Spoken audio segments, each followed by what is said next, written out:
Okay, mic check. Hello, hello, everyone. Welcome, welcome.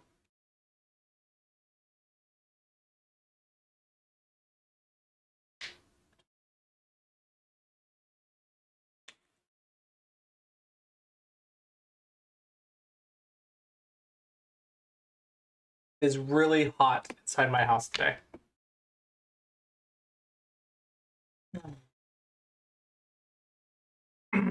How's everyone doing today? Hopefully you guys are having a good week so far.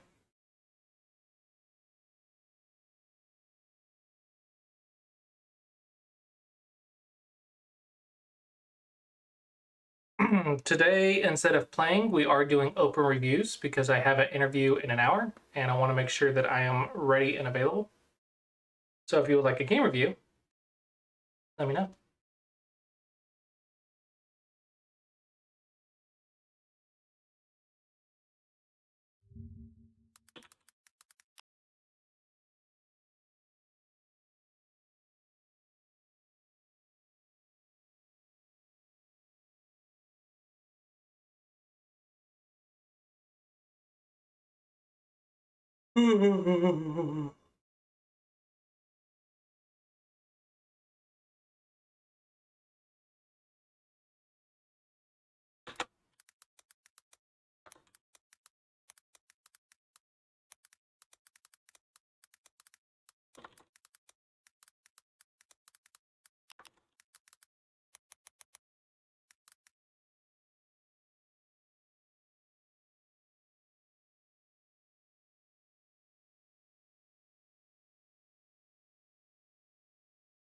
Welcome everyone new that is joining. Hope you guys are having a fantastic day. It is not my plan, but I'm starting to wonder if it'll work out that way. Hello, Yellow Rose.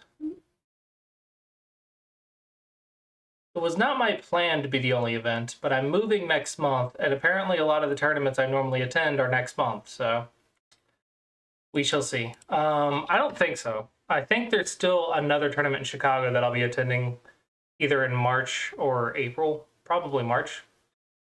So I don't think so. I do not think so. But Go Congress is the big one that we are prepping for.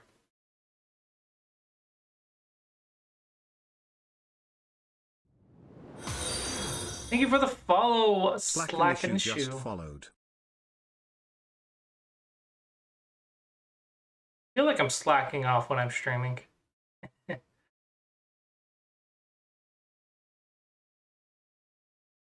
May. Yeah, I am going to try to go to that one. Yeah, I am going to try to go to that one.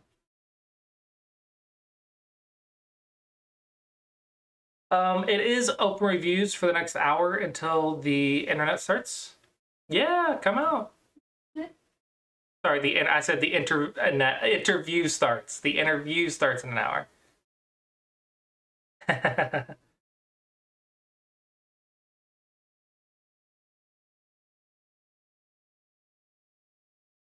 What's the other one in Ohio? It's the one south of Columbus. When does that one happen? Kara, what's the one south of Columbus we went to? Okay. Is it Mason, Ohio? The 2 hours south? Yeah, that one we should go to as well if it happens on a good time. Cincy. Cincy or Mason? Yes, it's Cincinnati. Cincinnati, Mason, Ohio. Okay. I feel like that's two different words. Well, it's the same way that it's the Evansville Club, but it's like a outside city. It's not in a big city, but okay. It's in the city. Okay. I'm sure what you're saying makes sense to someone. It's called the Cincy Tournament, located in Mason, Ohio. You know, this is why they call New York, New York.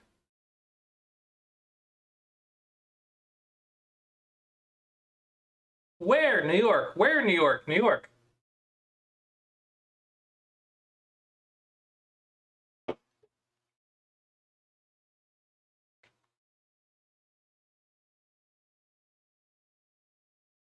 All right, it is open reviews. If someone would like a game review, we are doing open reviews for the next hour until our interview with Paul Barcelona starts.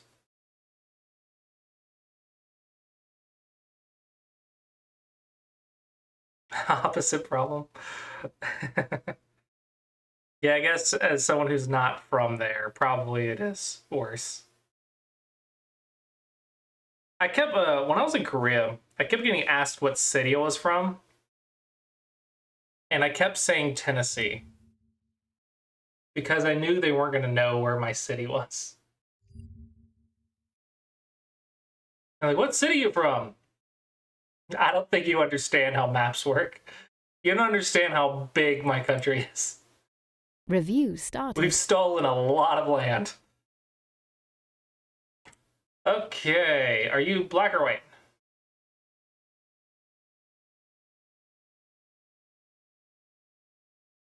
You are white, and give advice on how white could have played better. Okay. Fix your cuts. Fix your cuts, fix your cuts. With 2 stones, you want to treat it like it's an even game. You're just 1 move behind. So don't go crazy.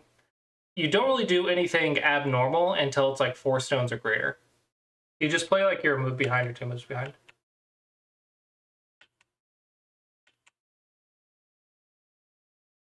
Touch equals respond. Typically it's Novi, but you can also Hane.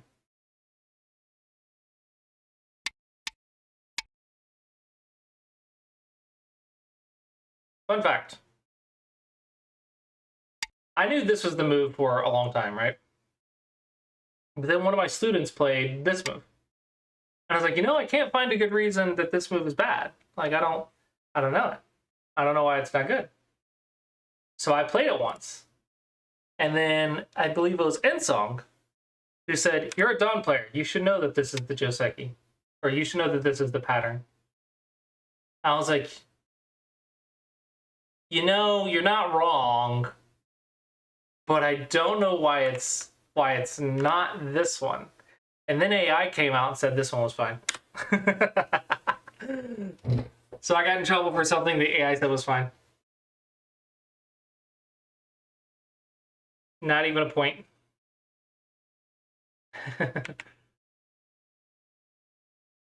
So the first thing is you're getting cut off too much.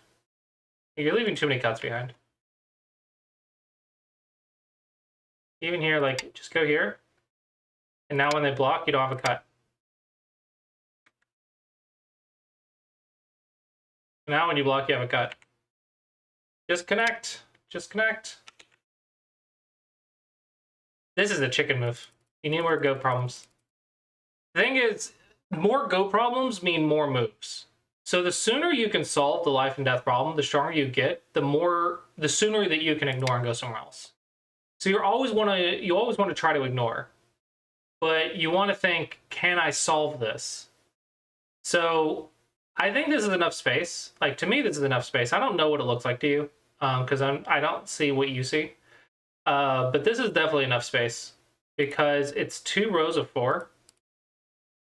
We know 4 rows alive. This is 2 rows of 4 plus 1. There's no way it can die. So the sooner you can ignore, the better. You want to be as greedy as you can.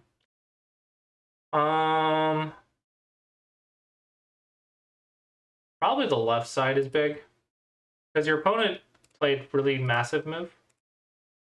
I wish you do something about it. What is this move? This is not a pincer. This is a shoulder hit. Shoulder hits are for reductions, not for pincers. Pincer. Yeah, sure. Go for it. If you have a suggestion. We are just doing game reviews, so by all means. I'm going to recommend touch equals Nobi until single digit Q. Touch, stretch. Touch, stretch. If they touch you, you stretch. until single digit Q. You gotta go here. You got a cutting point. Instead of C1, if you're still worried about the corner, you had B5 as an option as well. Yeah, that is another good point. If before you play a vital point, expand the ice space. Make your ice space bigger before you play the vital point.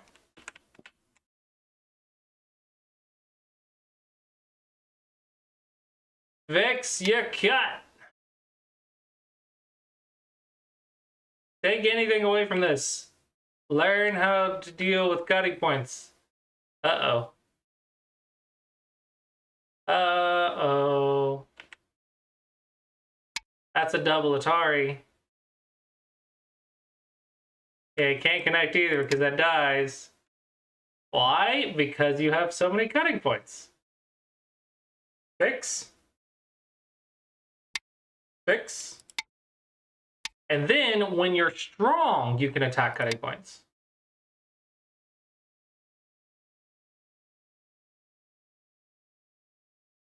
Don't underestimate the cutting points. I'm constantly lecturing single digit Qs about cutting points as well.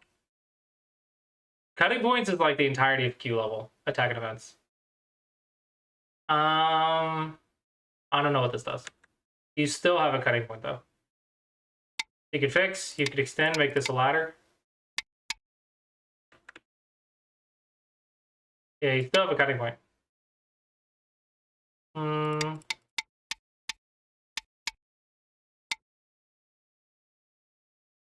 Maybe it's okay.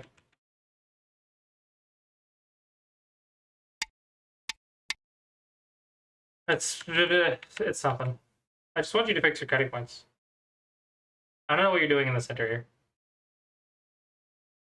I would say the bigger issue right now, one thing at a time, fix your cutting points.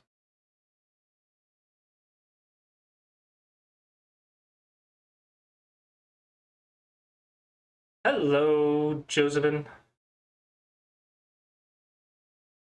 Yeah. That's going to be my tip. Try to learn just one or two things at a time. Try to play a game where you're focusing on just fixing cutting points. And then you might be behind, but try to stay only like 30 points behind. See if you can get to the end of the game without a dead group.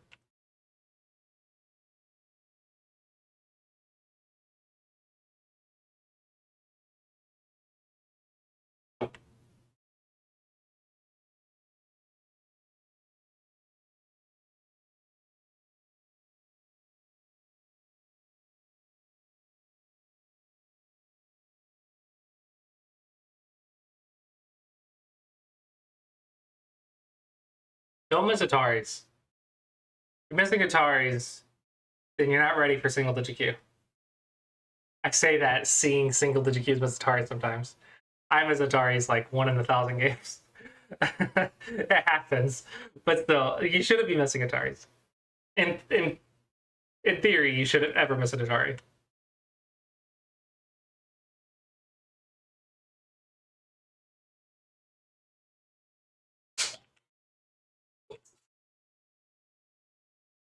Okay, I think I'll leave it at that. That's probably good enough. What is this? What is this? Chicken move? You fixed the self-Atari cut. There's no cut. It's a self-Atari.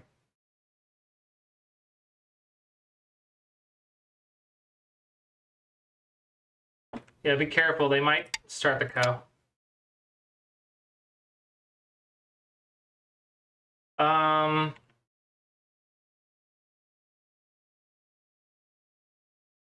Yeah, that's my advice. My quick advice, anyway. My quick advice.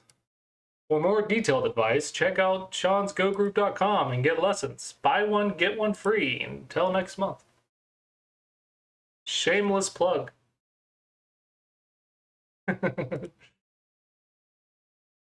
Yeah, that's what I would take from this game. You just want one or two things from this game.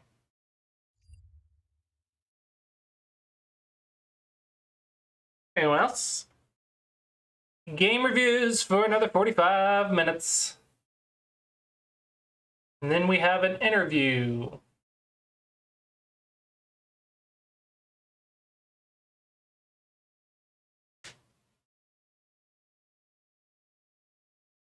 Hi, kitty cat. You come to bother me again?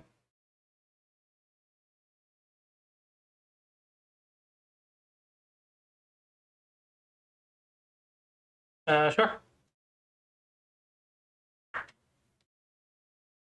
I am interviewing Paul Barcelone, the youth coordinator for the American Go Congress.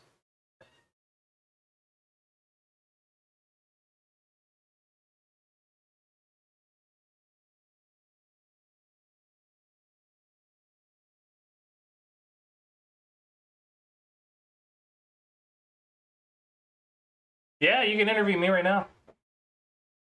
Hello, Cinder Estimated.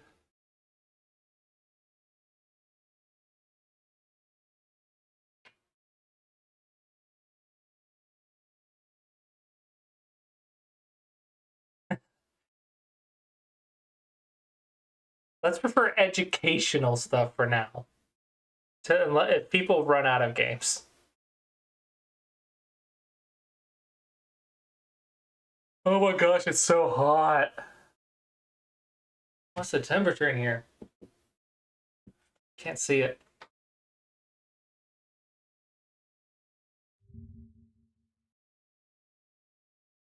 Udo Dudo. Udo Dudo. You are black. Review started. What level is this?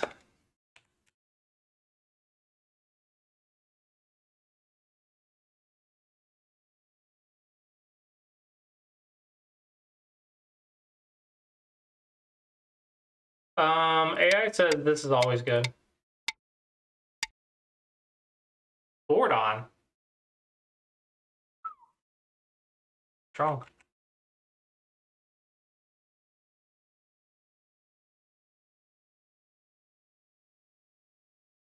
Mm-hmm. It's gonna be hard to find mistakes at Bordon.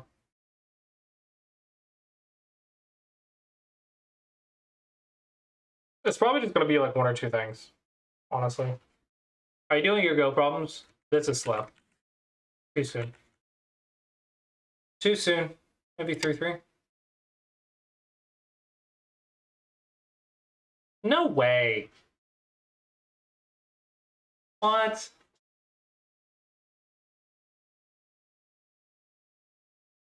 Whatever.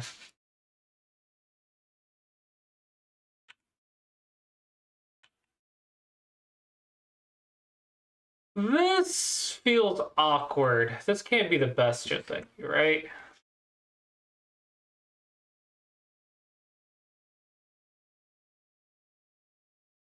Yeah, connect. It says that this is okay. Yeah, but just don't want to connect. Remember how I just reviewed the 14 Qs game and said connections are better? Let's go back to our 14 Q basics. Connections are better.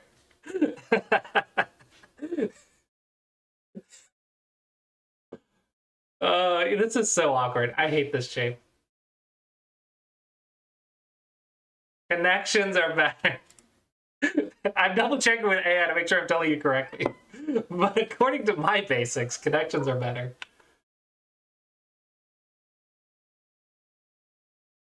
I don't know what white's doing. I guess maybe it's fine.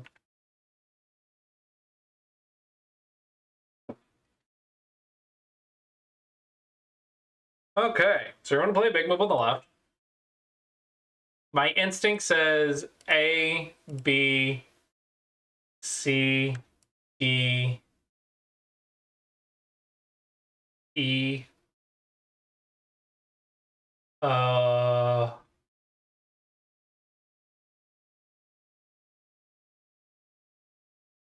And B is the correct answer. Looks like A or B. B was appropriate. Yeah, no, I get it.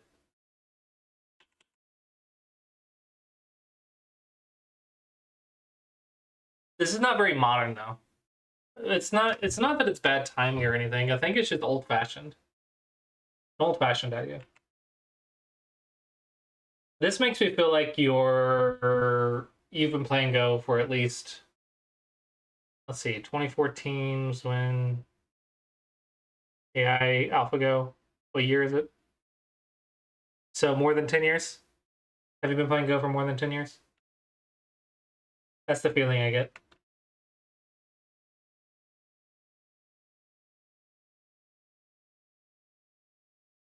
Okay, we're getting into this complicated crap.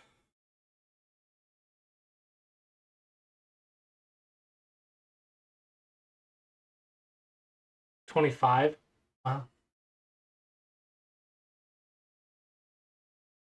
Yeah, flying knife. This feels good for white though, because white got this move. Question is, where did black mess up? This is literally do what I'm doing. I'm playing the 2-space high enclosure, right? And I'm playing it like over and over and over. For I'm at 30 games out of 1,000. So I'm just playing it over and over and over. Play the flying knife over and over and over and over and over, and keep reviewing it every time a variation comes up. Review it, review it, review it, review it. And then just learn it inside and out, like one game at a time. You just play it 100 times over, and that's how you learn it. All right, it looks like black's 6.4. The 2-point mistake. Wow, 5.5-point mistake right there. Got a Nobi. Donatari crosscuts. This is smaller than I would have expected, but this is definitely... Oh no, this is better. Wow, I would have never guessed that. Hey, so the mistake was the Atari.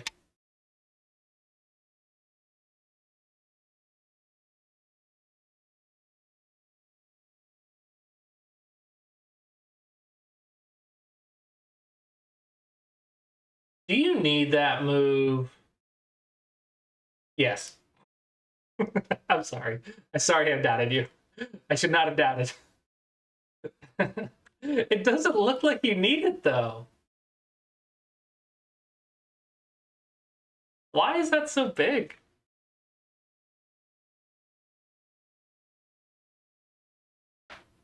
Why is this so big? It's only like 3 or 4 points in Sentai.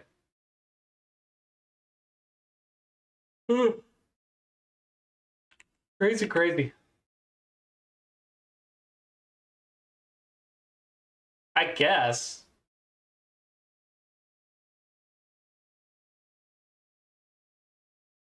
I would prefer it attach on the outside, to be honest. Booyah!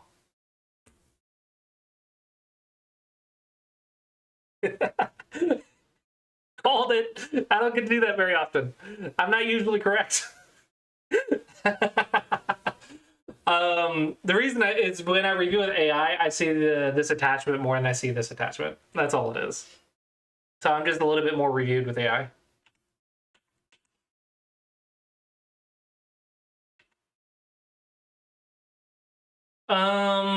This is very natural, but I get the feeling that in modern play, this is too heavy.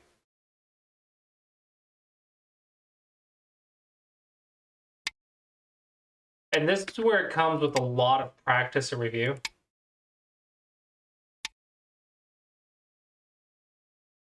But modern play, you have to get really good at Sabaki. Yeah.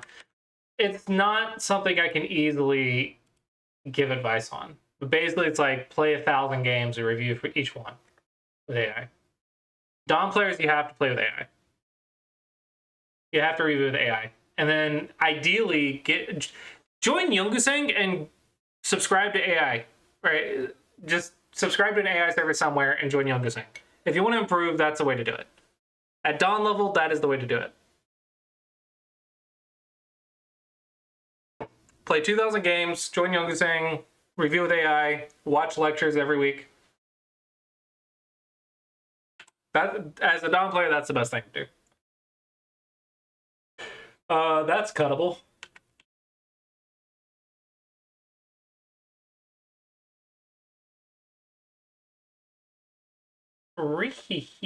Really? Feels like points ahead. Not by much.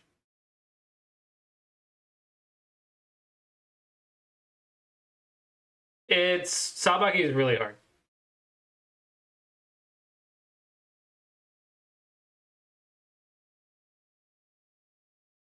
Having all this is interesting, but sure.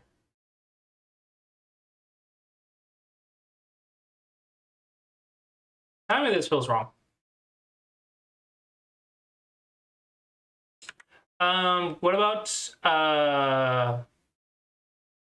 about joining Young saying to watch the just to watch the VODs? That's a lot cheaper.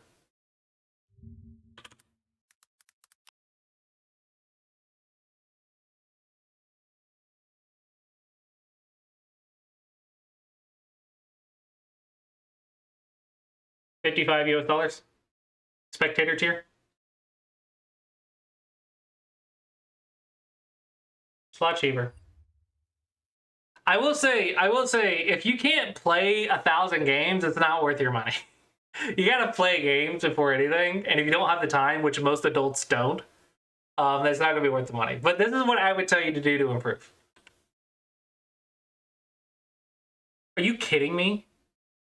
You get 3 weeks worth of food for $55? Oh my gosh, I want to move there. Making tons of money if I could afford, if I was eating for that cheap.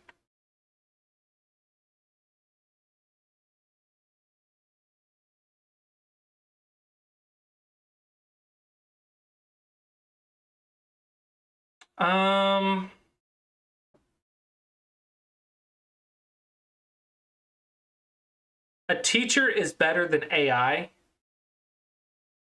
but we can't afford a teacher every day. So AI is the best we got. Does that make sense?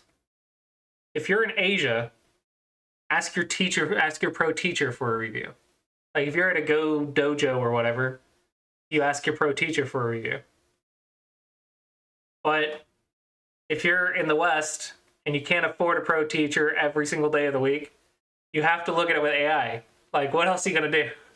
So it's kind of that's the problem. Is pro teachers are better, but we don't have that luxury.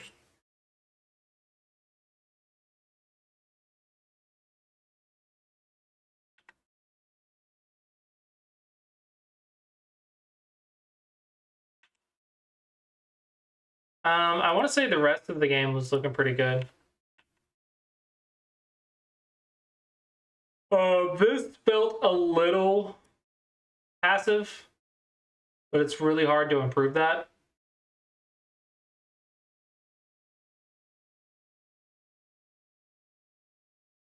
This is going to take practice and study.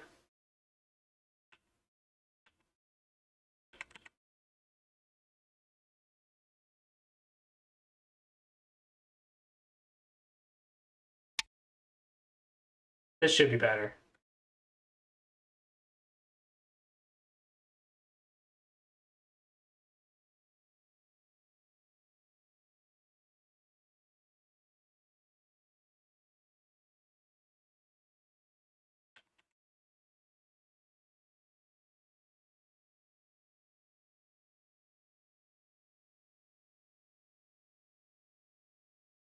Oh, the game looks okay, from what I can tell.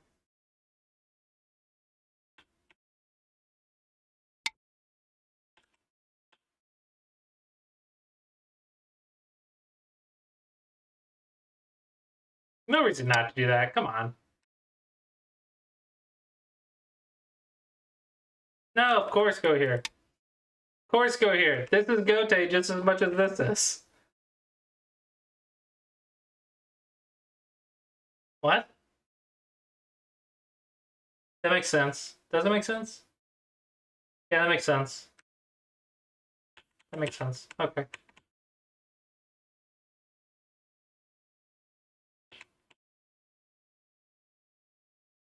Okay, stop doing this. Stop doing this. Both missed N12. N12. N12 doesn't do anything yet, so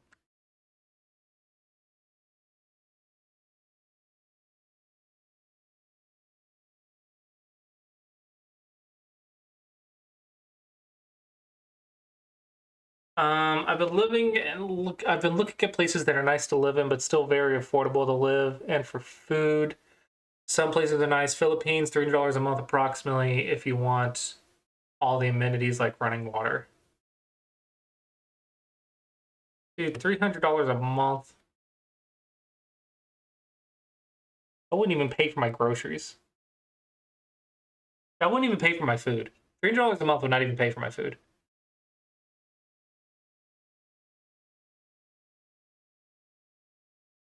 I swear, if I didn't have family where I live, I would be gone. I think I would just move to Asia. I don't have to worry about seeing family. I think I would just move to Asia. Especially now that I got some Mega Dragon. Well, the Introvix, I'm comparing it to my income level. With some Mega Dragon, I have I have a solid income. It's just not lucrative for my cost of living.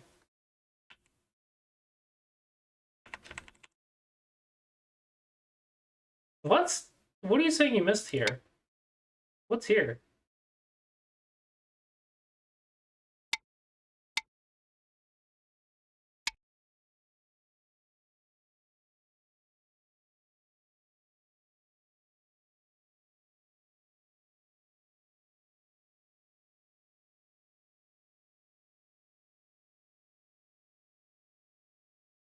What am I missing?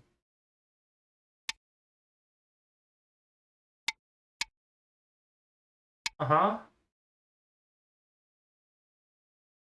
I'm just dumb.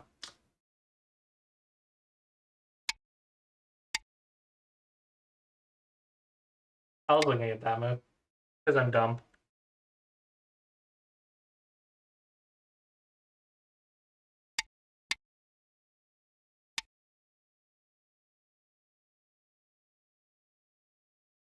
Much earlier.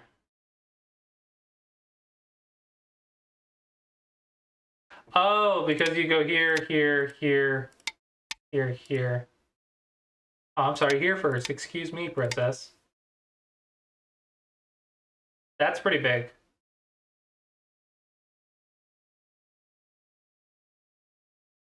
Yeah, that's pretty big. Pretty big. All right. Hopefully you enjoy the review.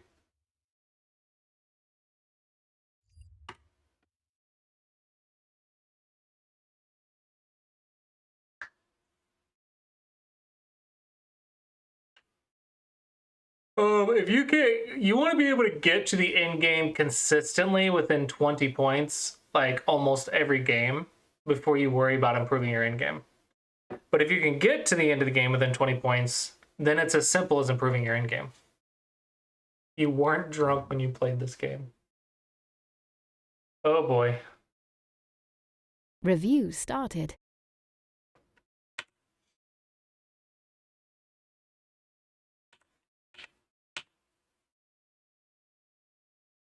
Are you black or white?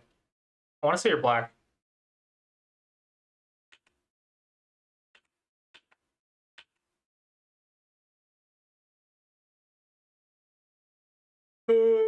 Sure. Okay, what's the Dego Joseki? I forgot it. I knew it and I forgot it.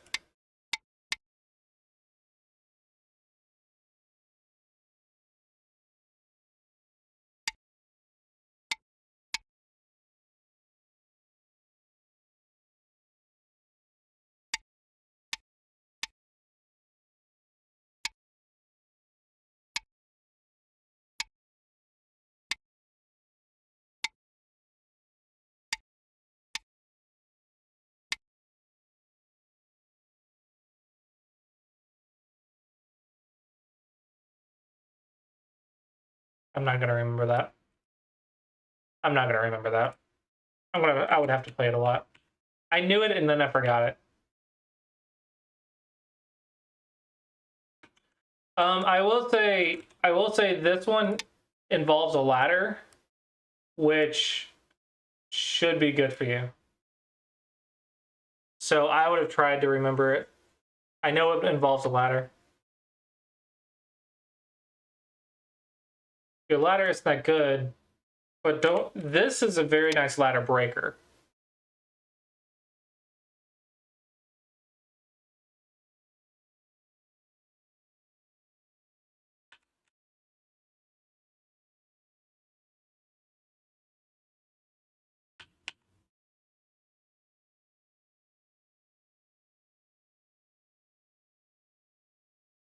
This feels very large.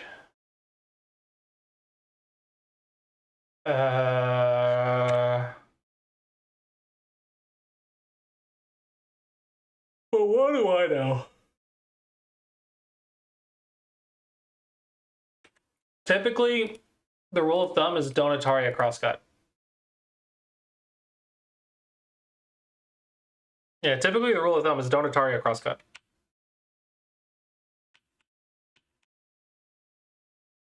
That didn't do anything. No, that doesn't do anything. There's no... The ladder still works.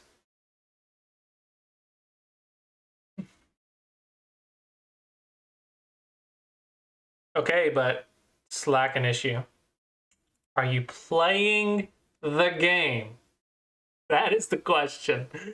I see this so much effort into studying and watching tutorials, doing Go problems, but are you playing the blasted game? You play a lot? Okay, good. You're doing great.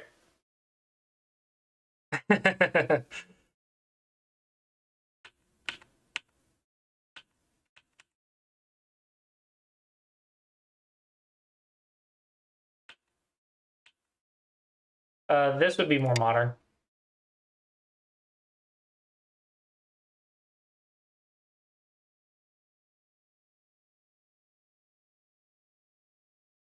Hey, this is nice.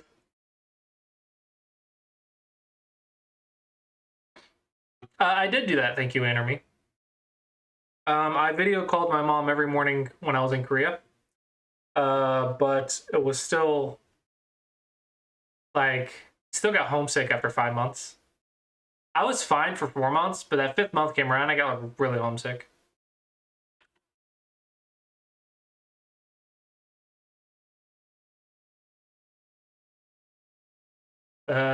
Yeah, that would do some bad habits, yeah. Oh, you really needed this move. This is all your eye shape. Now you have 0 eye shape.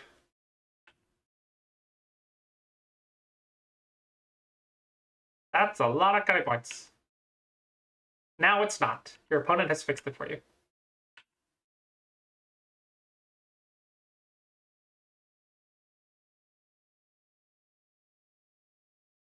I think typically the pincer is kick and then 2 space high. This is typically the pincer.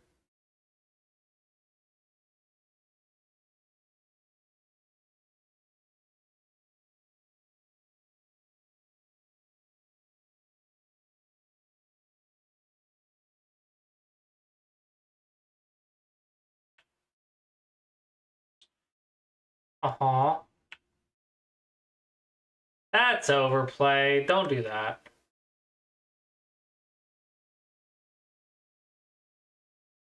This is really big, but you have a cutting point. So I would love to fix this cutting point. And then play this. That's what I would love to do if I could.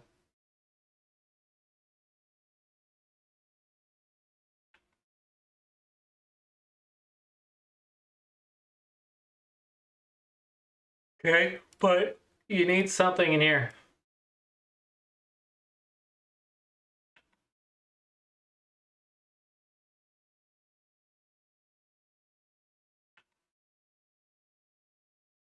I can't get the overall theme of what you're doing wrong, though. It feels like a bunch of dame moves. Well, I can tell you right now, this is the 2nd time you've misread a simple cut.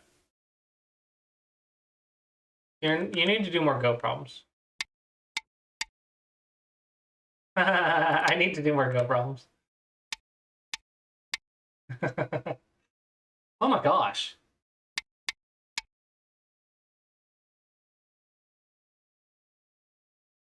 This is a terrible Knight's move. You can't do anything. Just go here. Oh man, I didn't realize how cuttable that thing was.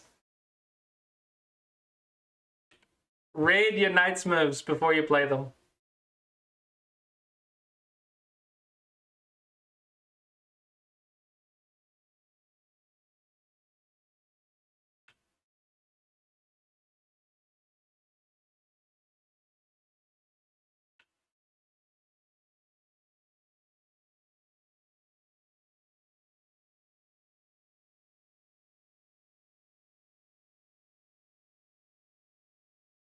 What if I go here? Now it's at least cut.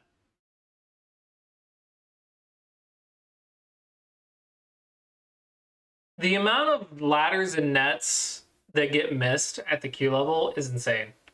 Even at the Dawn level, there's a lot of ladders and nets that get missed. Never stop doing ladder and net go problems. And where can you do all these lovely go problems? SemegoDragon.com. Problems for you, sorted for you, not by you, but by my editors and myself. You can click on categories, and it'll separate them into certain categories. And here's what you do. You go into your ladders, you go into your nets, and then you pick, usually I would say most of you are level 3, level 4. And then you click start, and ta-da, you just go in these one at a time. And they're supposed to be easy. Okay, they're supposed to be easy. They're not supposed to be difficult. You're just supposed to develop an instinct for it. Nope. Yep. Ladder. And I'm reading before I play. Ladder. I'm not just clicking the stones.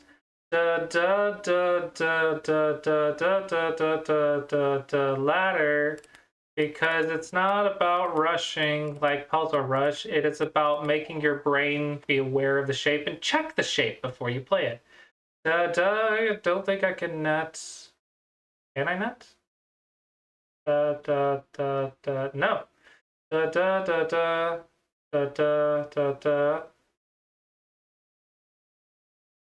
I go here. No.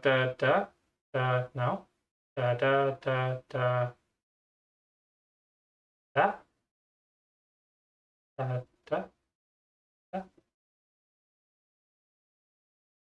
The fudge do I do? What am I missing?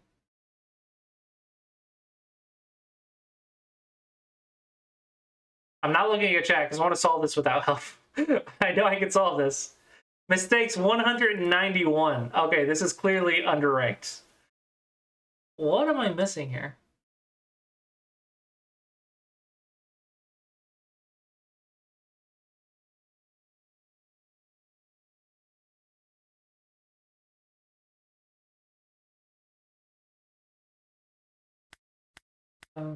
Connect.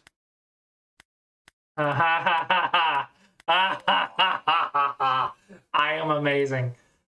Okay, that one was not 9Q to 5Q. This connect move was not. I want to move that to level 5. That was not an easy find.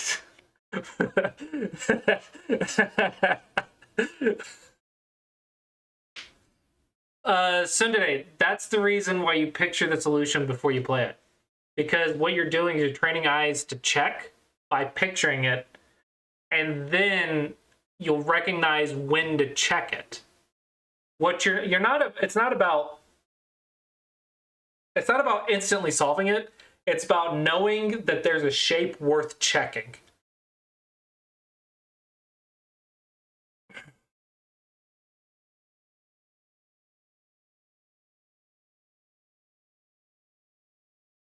Nice. I can do one more review before the interview.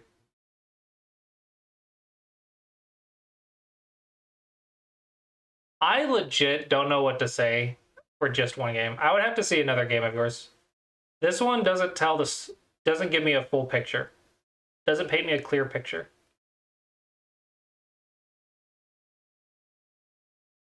Yeah, I would want to see more games before I give like hard advice. You know, if you got lessons, I could see more of your games. Yeah, sorry. Do the best I can, but can't win them all. Not every game will tell you everything about you.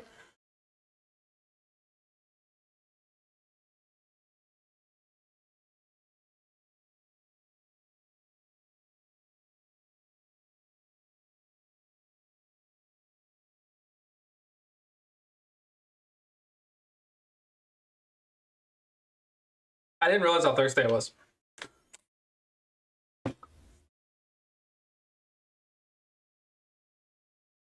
Oh, yeah.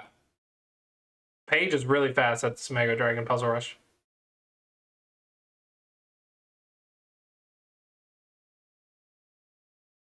Usually you don't talk to your opponent during the game.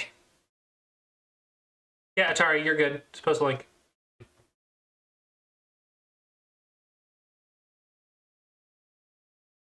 If someone talks to you during a game, just ignore them. Put it on Zen mode.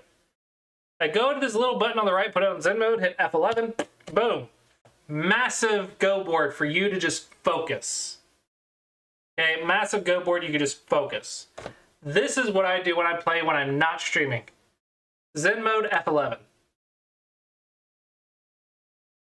It gives you one more rank of improvement.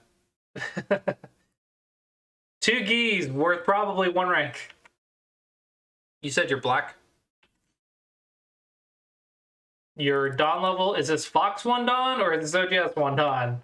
The big difference. Boop, boop, boop, boop, boop, boop. AI says this is always okay. This is actually like the worst pincer, isn't it? If I understand correctly, that's like the worst one. Okay, so this is 0.1. This is... Hold on, I gotta download the SGF.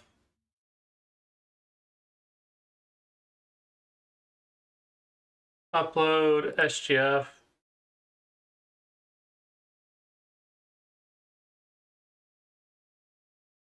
There, now I can do the review. Now, as I was saying,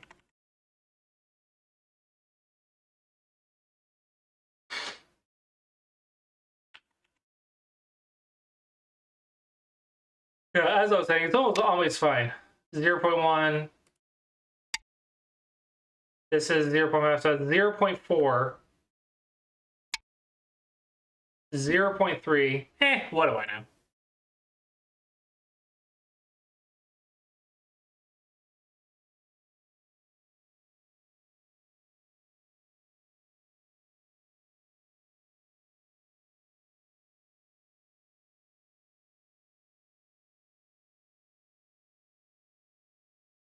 One space low is the worst? Okay, let me go through. This is my 20Q basics, okay? 20Q basics. How do I pincer? You take the base, okay? You don't want to be touching the stone. Like here would be touching, you could cut. Here would be touching, right? So you take the base, you go 1 space away from it, and their base is on the 3rd line, okay? This is our 20Q basics that I teach. So 1 space away on the 3rd line takes their base. If you flip it, you move the stone to the 4th line because the combination of 3rd line pincers, the 4th line, and 4th line pincers, the 3rd line, that is a combination. So low pincers high, high pincers low. Okay. When you have something of interest up here, say for example a Shamari, then sometimes you can play as far away as here. You're still taking their base, but you're also playing an extension. So it's a combination, right? That's something you can do here.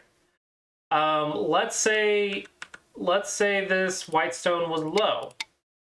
Well, in this case, low space, the pincer's fine, but sometimes if you play a kick and they go up and you want to pincer, now this one's not a good pincer spot, but sometimes if you kick them and they ignore, you want to pincer again, but if you pincer 1 space away, they are a little thicker, so it's a little bit more dangerous. So in this case, you would pick 2 spaces away.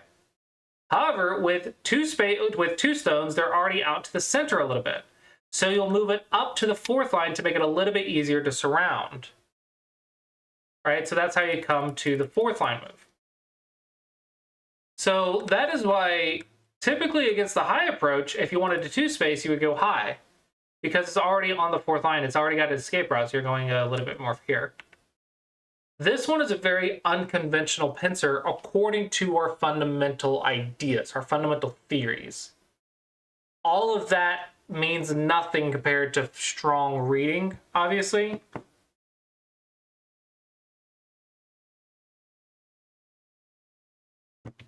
But that is the idea. What the heck is this move?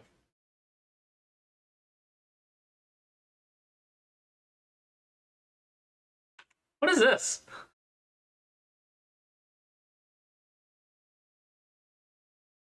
The inside Hani versus the attach on the 3-3.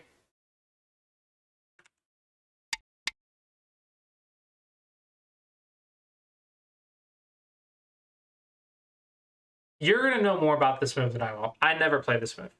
I am just telling you, fundamentally, it's not the best point, but according to AI, it's fine. Take that for what you will. Yeah, everyone has their trick move, right? I don't know what this is. The person I'm interviewing is sending me messages, so I'm going to have to wrap it up here and get ready for the interview. Sorry.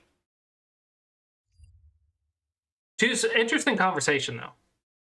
Any pincer is fine, yeah. Any pincer is fine. It's an interesting conversation. Necrond just followed. Thank you for the follow. Advertise my crap. Lessons are buy one, get one free. It's a moving special. So if you buy a lesson pack for 6 months, you get 12 lessons. If you buy a lesson pack for 12 months, you get 24 lessons. That is until the end of next month because we're moving next month and it is to raise funds for our move. So if you're interested in lessons, now is a great time to do it. And then, of course, SymmetriCdragon.com for Go puzzles. Pincers are great. Pincers are fun. Do fun things. Don't worry about playing perfect. Play fun. Just study your fun very well.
So today I would be happy to answer, but I'm going to focus on the interview for now. So feel free to ask me a different day, though.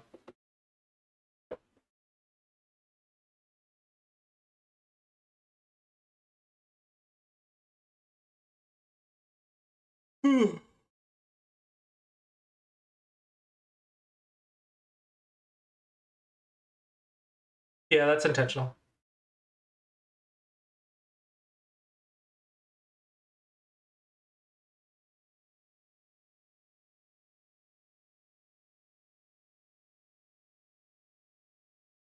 Hello, can you hear me? Yeah, hang on. I need to set permissions. Can you see me? I don't see you. I can see you. Mine is currently being captured by OBS, and it can only okay. So it can only capture. I can't use the camera on 2 different softwares. Got it. No problem. But you can see me, which is what you Yeah. want anyways, right? Yep. So, I got you on screen. All right. So let me pull up my thing and my stuff. Right here. I got the interview questions up. So first things first, can you introduce yourself? Hi, I'm Paul Barchelon. I'm the Vice President of the American Go Foundation. We're a nonprofit and we exist to help spread Go among kids and, just in general in the US. And we also do some support for Canada and Mexico as well. Awesome, awesome. Before we dive into the questions, did you want to go over the links you sent me first, or do you want to just dive right in? Yeah. Yeah. So, as I'm talking about different things, so first off, like the first thing we'll do is probably just the general youth room link, Okay. which I think is the last one I sent. Because we're going to do free registration for all youth, and you don't have to do anything to get that. So, we can sort of talk about that. And then you can get an additional $200 per kid by playing in either the Redmond or the Girls Cup or the National Q Championship. And those have registration deadlines, which are coming up. Oh, actually, I need to. Yeah, the information is on those links. If I change to another screen, can you still see me or do I go away? I can still see you. Okay, great. Yeah, so I'll want to mention those dates that they need to register by. The Q Championship is February 16th. So I can talk about that stuff, but so those links would be good when we talk about those events. So I think first, just I could talk a little bit about the youth room. You could put that link up on the screen for people to click on, and then I can talk about the special events and that you need to register for them, etc. Mhm. And then whatever else you have in mind. So let's go ahead and start with our first couple questions here because it kind of gives an idea of like who you are and what you do. Okay. Can you tell us a bit about your role as the youth coordinator for Go Congress? So for a number of years, I've been running the youth room, and so we usually get around 100 kids at Congress. And a while ago, we set up, that we would have a special room for them that we could have, fun youth events in. So that runs every afternoon from 1:30 to 5:30. And the games in the youth room, most of them are just more fun and less pressure because everybody has a serious match in the morning. So, and it's a chance for kids to meet each other, make new friends, play in different events. We have like a team event, just like in Hikaru no Go. We have pair go events. We have 9x9 and 13x13 events that are just fun, and I give away a ton of prizes. So and it's all table prizes. So if you have like 6 kids playing at a table, one kid at that table is going to win a prize. So if you have 10 tables, you're going to be giving away 10 sets of prizes. So it's just a lot Mhm. of fun for everybody. Right. What inspired you to take on this position, and how did you get involved with Go Congress? Initially, I was invited to the Go Congress to be Teacher of the Year in 2006, and I'd never been to Congress before. And I had a great time that year and just thought it was amazing. And the youth room director, Todd Heidenreich, at that time had been doing it for, I think, 7 years or something, and he was ready to stop doing it. And he asked if I would be interested in doing it and mentioned that it would be a free trip to Congress. And I was like, aha. So then, so I was like, yeah, I want a free trip to Congress. And then it's kind of grown. I mean, initially there were not so many kids coming to Congress, but it's been a really successful program. And now kids are about a quarter of the attendees at Congress. So it's pretty cool. We have a whole thing going on. So it's great. Cool. What is your primary responsibilities leading up to and during the event? Could you elaborate on that a little bit?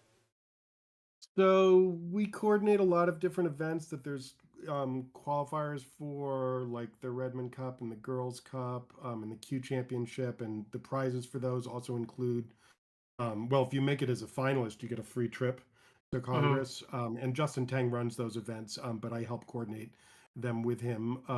And so we organize all the scholarships and stuff, and we, do all the planning for the youth room, getting prizes, making sure the room is big enough, organizing and promotion, that sort of stuff. And then, all the work, at Congress is the main part of it, but there's a fair amount before as well. Gotcha. We've kind of touched on these questions, so we can probably just skip right through these pretty quickly. But what is the current state of the youth participation, and how does Go Congress cater to younger players compared to adults? So I'd like to think that Go Congress does a good job of both of those Mm-hmm. things, but we've made a real effort to make it better for kids, and I think that's been pretty successful. from having prizes and Mm. fun events, and just creating a forum where kids can meet each other. I mean, I think for everybody who comes to Go Congress, you may be coming from a community where it's like, barely anybody who plays Go, or just a few guys at your club or something, and then you come to Go Congress and there's like 500 Go players there, and you're like, whoa, it's like, you're in Mm. paradise, and so Yeah, I think that's a really exciting experience for both kids and adults, and for kids in particular, it's great to just have an informal place where you can, hang out with your friends, and do fun games and not have so much pressure. that's great. Can you elaborate on the tournaments for youth? So I do a different tournament every day, and like we'll start out with like Lightning Go, for example. So it's 10 minutes sudden death, which is no problem for kids because kids are used to playing fast. And again in that, you get a room full of kids playing Lightning Go, but they're all at tables, so everybody at the table is going to win a prize. Mhm. So we give out a bunch of cool stuff, and kids like that. And then the next day we'll do 9 by 9 tournament, and then 13 by 13 after that. So small board fun, low pressure. Again, prizes for everybody in both events. We do youth adult pair go, which is a really has turned into a pretty major event. So any youth can play with any adult, and we get a lot of people doing that. It's like often like 80 people competing in it, and it's kind of a good warm up for the main pair go event at Congress, because a lot of times pairs will compete in the youth adult pair go for the first time, and then so they've had a little bit of a warm up, and then they compete in the main thing. And at stake there is a trip to Japan to represent the U.S. and the World Amateur Go, or Japanese Pair Go Association. So that's a really cool event. And then we have more casual things on Thursday, and on Friday we have the youth team tournament, which is always one of my favorites. Teams of 3 kids against teams of 3 other kids, and it's modeled on Hikaru no Go, Mhm. and it's so if any 2 players win, then your team wins, and so that's a lot of fun. And Are all of and then, these played on the 19 by 19? all except for the 9 by 9 and 13 by 13 tournaments. Okay, but yeah, so all of the like the 10 minutes absolute stuff's all 19 by Mhm. 19? Yeah. Oh man, that must be chaos finish in 19 by 19 in 10 Yeah. minutes. Like I I was said, it's thinking easy. maybe Yeah. 13 by 13, 10 minutes, easy peasy, but 19 by 19, Yeah. sudden death, that sounds like pretty challenging. Yeah.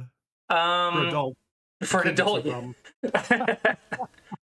Getting kids to um, slow down is usually the problem. I remember last year, no, the year before last, I don't think it went last year. Year before last, there was the track down an older person to play.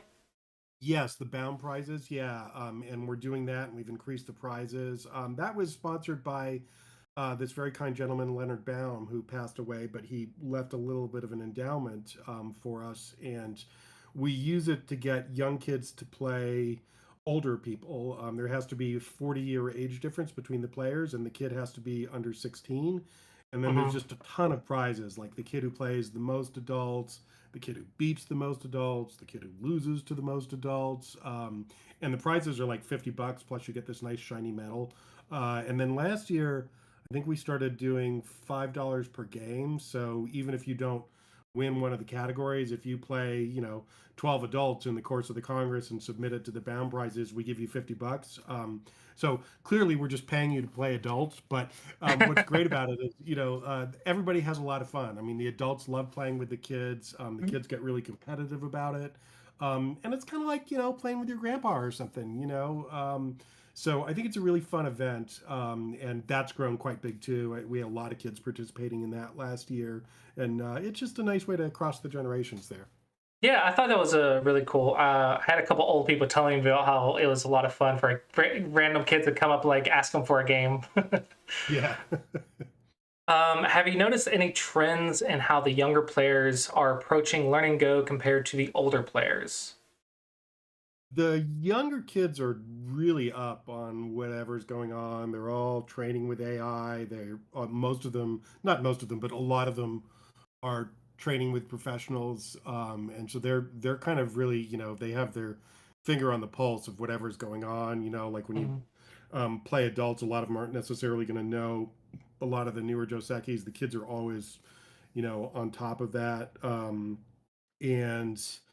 we also get a lot of there's a lot of really strong kids who come from China and will play in the room. So you get, you know, really high octane, players in there, and then that rubs off on the other kids, and they're teaching new Josekis that like we don't even know now. It's like said they Mm, just figured this out while they're studying to be a pro in China, and that they'll come share it in the youth room, and so it's an exciting environment for kids that way that's too. cool. Is there any language barrier? A lot of the American kids who come are Chinese American, and a lot of them speak Chinese relatively well. And then there's a lot of kids who are not Chinese who obviously don't speak Chinese, but usually people are happy to translate. And then everybody speaks English, but some people to greater or lesser extent. So. Gotcha. This is a nice question. What are your thoughts on a relatively high bar players have to clear to or teachers have to clear to get people to play the game compared to say chess, which may make it harder to spread. So I actually think it's a lot easier to teach than chess because the pieces all do the same thing, and the game mechanics are much simpler. Hmm. And especially if you're teaching a 9x9. So I mean, I can teach a 4-year-old to play Go. Hmm. It's kind of hard to teach them to play chess. So so that's a really good thing. But for some reason, I think it's just cultural. Like in Western culture, we have this context of chess as the preeminent mind sport game, and in Asian culture, they all think of Go that way. So it's just a little bit of a challenge to get people to understand this game because it's so different. It's definitely helped with the whole AI revolution that's happened, and DeepMind, and different movies and TV shows that have Go in them definitely helped to spread it. So we do our best to try and spread it, but we're still nowhere near as popular as chess. Okay. Um, are there any opportunities for the youth players to interact with professional players or top level teachers during the events? Oh, absolutely. Yeah, I have pros in the youth room almost every day. There's a couple days I don't have them in because the events are so popular that nobody wanted to play the pro because they want to play in the youth adult pair go or the team tournament. But other than those two events, there are two professionals in the youth room every day, and they usually do simuls because that's what kids want. But I also have it available that if you've got your game record and you want a pro to review it, that is available to happen. So we've got dedicated pros in the youth room, and then there's also pros in the main area. What often happens a lot is kids come and then they don't realize there's pros in the youth room, so they sign up for the pro simuls in the main room, and then sometimes adults don't get those slots because the kids are all signing up for them, and the same pro will be coming to the youth room to do a session, later or the next day or something, but so, kids should primarily sign up for simuls in the youth room. But if there's a pro that, that they particularly want who's not teaching in the youth room, then absolutely they should go and do that. But they shouldn't think Mm, that, they're not going to have access to pros in the youth room because actually we have much more access per capita than the adults do in the main area. cool. What do you think is the importance of events like Go Congress and building the Go community, specifically among the youth? I just don't think there's anything like it. I think it's the most important thing that the AJA does. We used to do a Go Camp, and that was also like a really good thing for kids. And now Mm, I feel like Go Congress has become like the Go Camp. So when kids come and meet other kids and meet stronger kids, and it's like it forms a whole community. And I've seen, several waves of kids. I've been doing this for gosh, a long time. Well, since 2006, I've seen several waves of young kids, grow up and pass through, and they all, remain friends, and they come to Congress as adults now, and some of them, become organizers. Like I met Justin Tang when he was 11. He played in one of our events, and then he came to Go Congress in DC was the first one that he came to, and now he's, you know, does all of this stuff for the AJA, vice president of and does the youth coordination with me as well. So yeah, it's pretty cool. That's cool. So you mentioned the Go Camp. That doesn't still happen, right? That still doesn't happen. Yeah, it doesn't. We had a good run for a number of years, and then it got increasingly harder to get organizers who are willing to do it, and we didn't have as many kids doing it. And we would still fund it, like it's in our budget. We would Mhm. gladly fund a Go Camp, and we kind of try to get one going each year, and there's maybe one that's going to happen next year. Possibly with Myungwon Kim out in Hawaii. So we're always trying to get one going.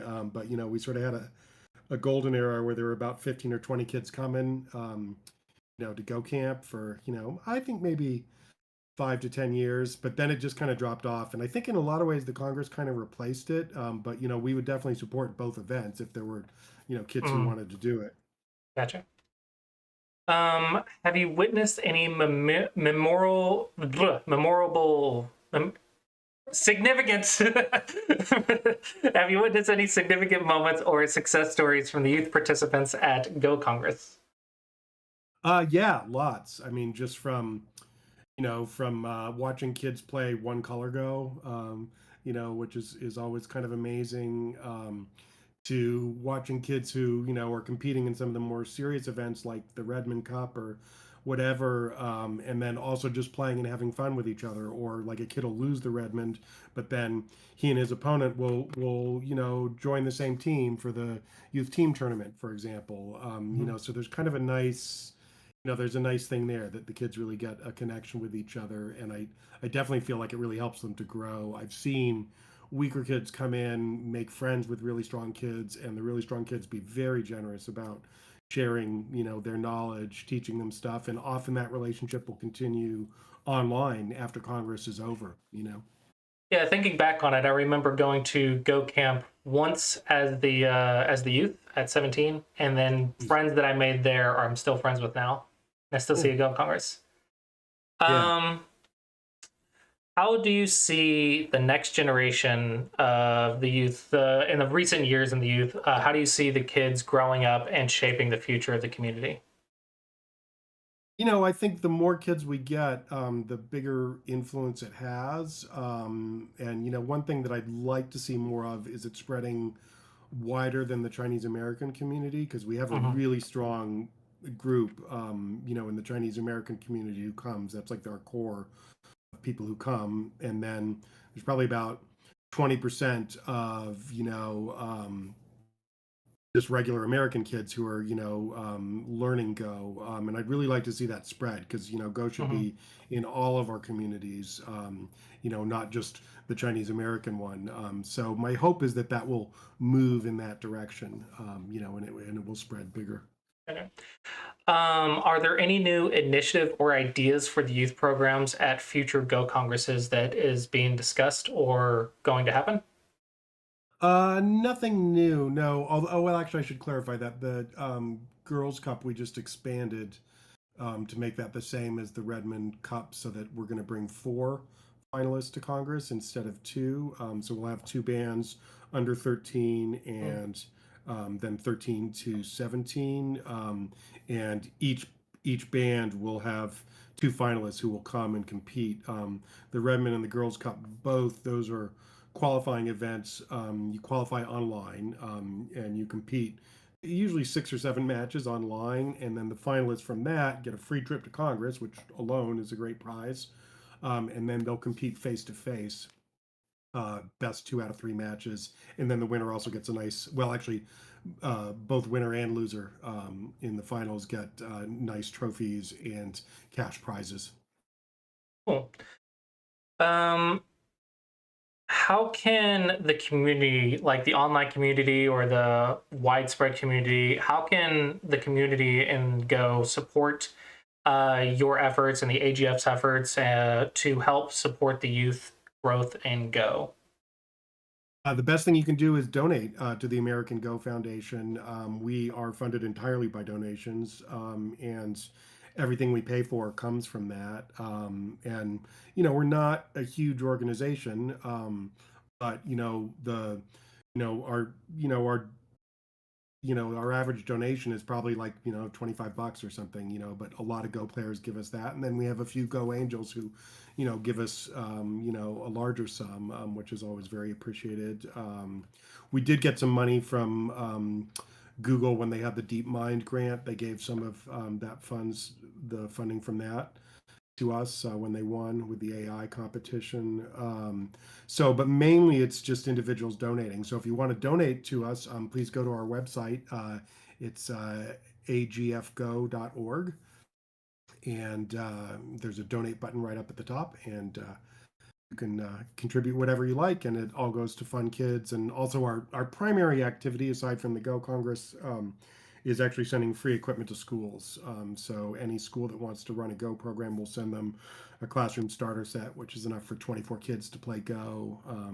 We're also making a Kids Go website where kids can learn Go and that classes could go through and have animated lessons that are teaching them how to play, and a server that they can play against as well.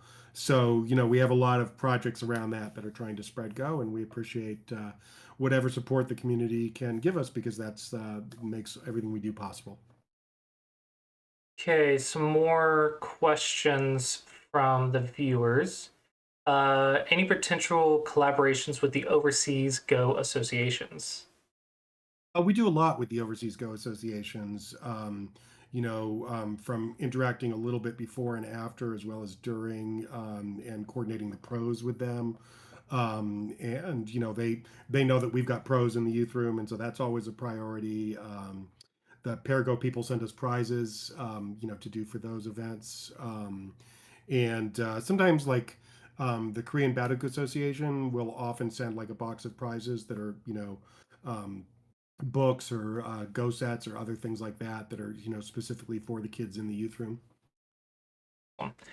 Will there be a potential for the U.S. to host a world championship title worthy of competition, like in Singapore hosting the Nanyang Cup? That I do not know about. Sorry. No worries. That might be more of an AGA question than an Yeah, I think AGF. that's more of an AGA question. Okay, no worries. What has been the most rewarding part of your work as the youth coordinator? It's seeing the kids grow up and still play and become strong or not become strong, but still just be in to Go. And seeing them years later or having kids tell me that they, remember the youth room or that it had a big impact on them. And then, I think when I see some of those kids grow up and become organizers, there's such a small group of us who are willing to volunteer to organize and to help spread Go in the AGA and in the AGF. Hmm. And so, knowing that like kids that I taught or that I helped foster or that I provided resources for are now volunteering and doing stuff with the AGA, that's to me extremely gratifying that, I feel like, okay, this passion has been spread, and somebody else wants to do this. So Awesome. What do you think attracts kids to Go other than learning about it from a relative? I think once they see it, they're interested in it. So it's like getting them to see it, and it's a crowded field to get a kid's attention, because there's video games that are so dynamic and stuff, and there's all sorts of high tech stuff. But I think if you actually see people playing Go somewhere, you're immediately wondering like what is going on with that. That's a really strange looking game. It looks very different from chess. We're playing on the lines. What's going on there? So I think kids are naturally curious when they see it. The problem is that they don't get as many opportunities to see it. Hmm. And online, I think it's hard for Go to compete with video games that have such sophisticated graphics. So I think it's great, streaming and stuff on Twitch. I think that really helps because I think when people get a context to understand what's going on with this game, I think that makes them more interested in it. So streamers like you are providing a really valuable service and helping to spread that to a larger audience. And I know a lot of kids are, coming across Go that way as well. Yeah. What advice would you give to young players or their parents who are considering attending the Go Congress? I would say come. It is tremendous fun. You might be worried about it or apprehensive or concerned that you're not strong enough Don't worry about that. The Congress has bans all the way down to 30Q. You can be a very weak player and still come and play and still win a prize in your division. Everything is set up that way. Same in the youth room. You don't have to be strong to win things. The strong players will win stuff. The weaker players will win stuff. I think what it takes is, you just have to have, you have to be interested enough in Go to want to play, for several hours a day, for a week. And if you meet that criteria, you should definitely come. If you're a parent considering whether or not this is a good environment for your kid, I think intellectually, it's really helps a child to grow, to be exposed to this kind of stuff. And, the Go is just sort of it makes you smarter and it improves your functioning and your reasoning intellectually across the board. So kids who are good at Go are usually very good academically and at the top of their class, and they can apply those skills that they learn from Go to other areas of life. So I think it's well worth doing.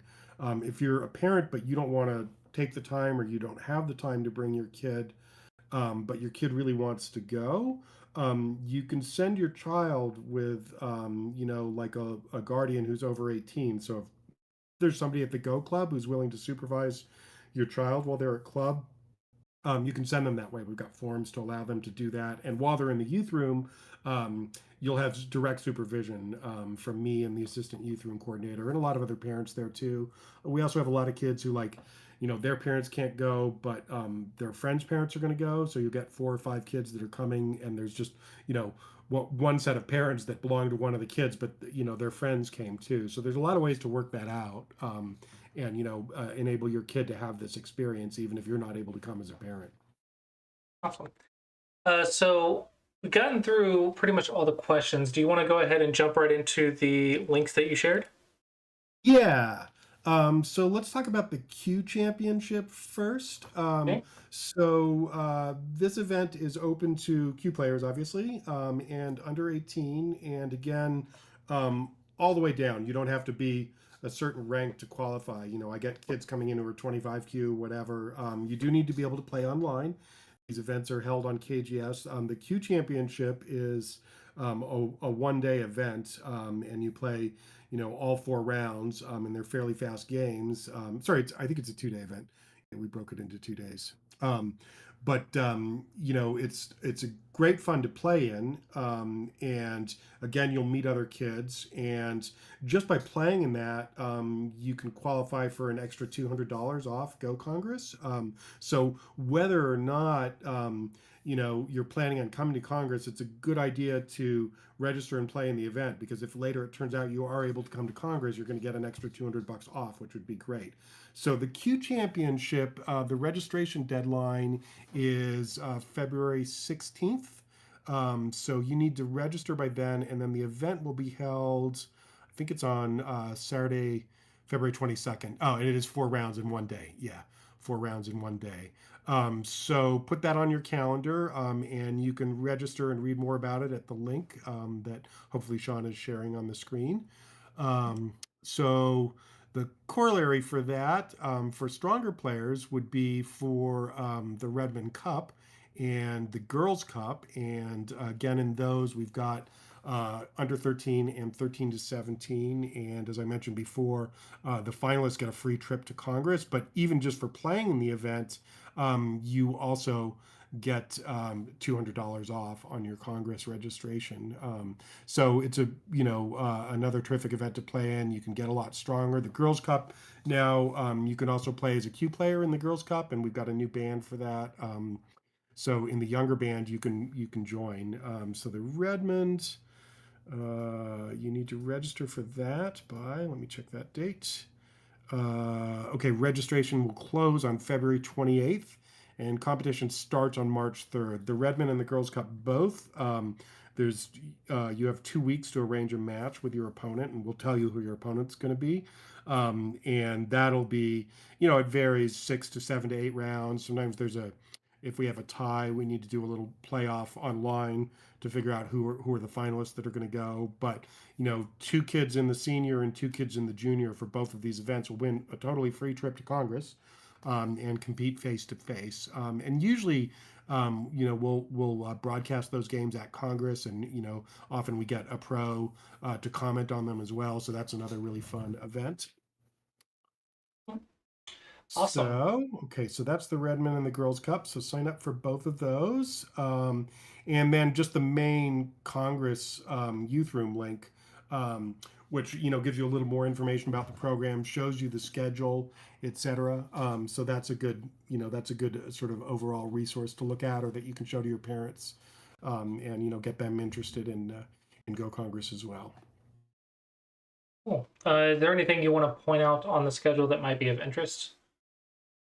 I see pizza. Pizza's interesting to me. All interesting. Yeah, we have a pizza and welcome party on the first Saturday, and then a farewell party on the last Saturday.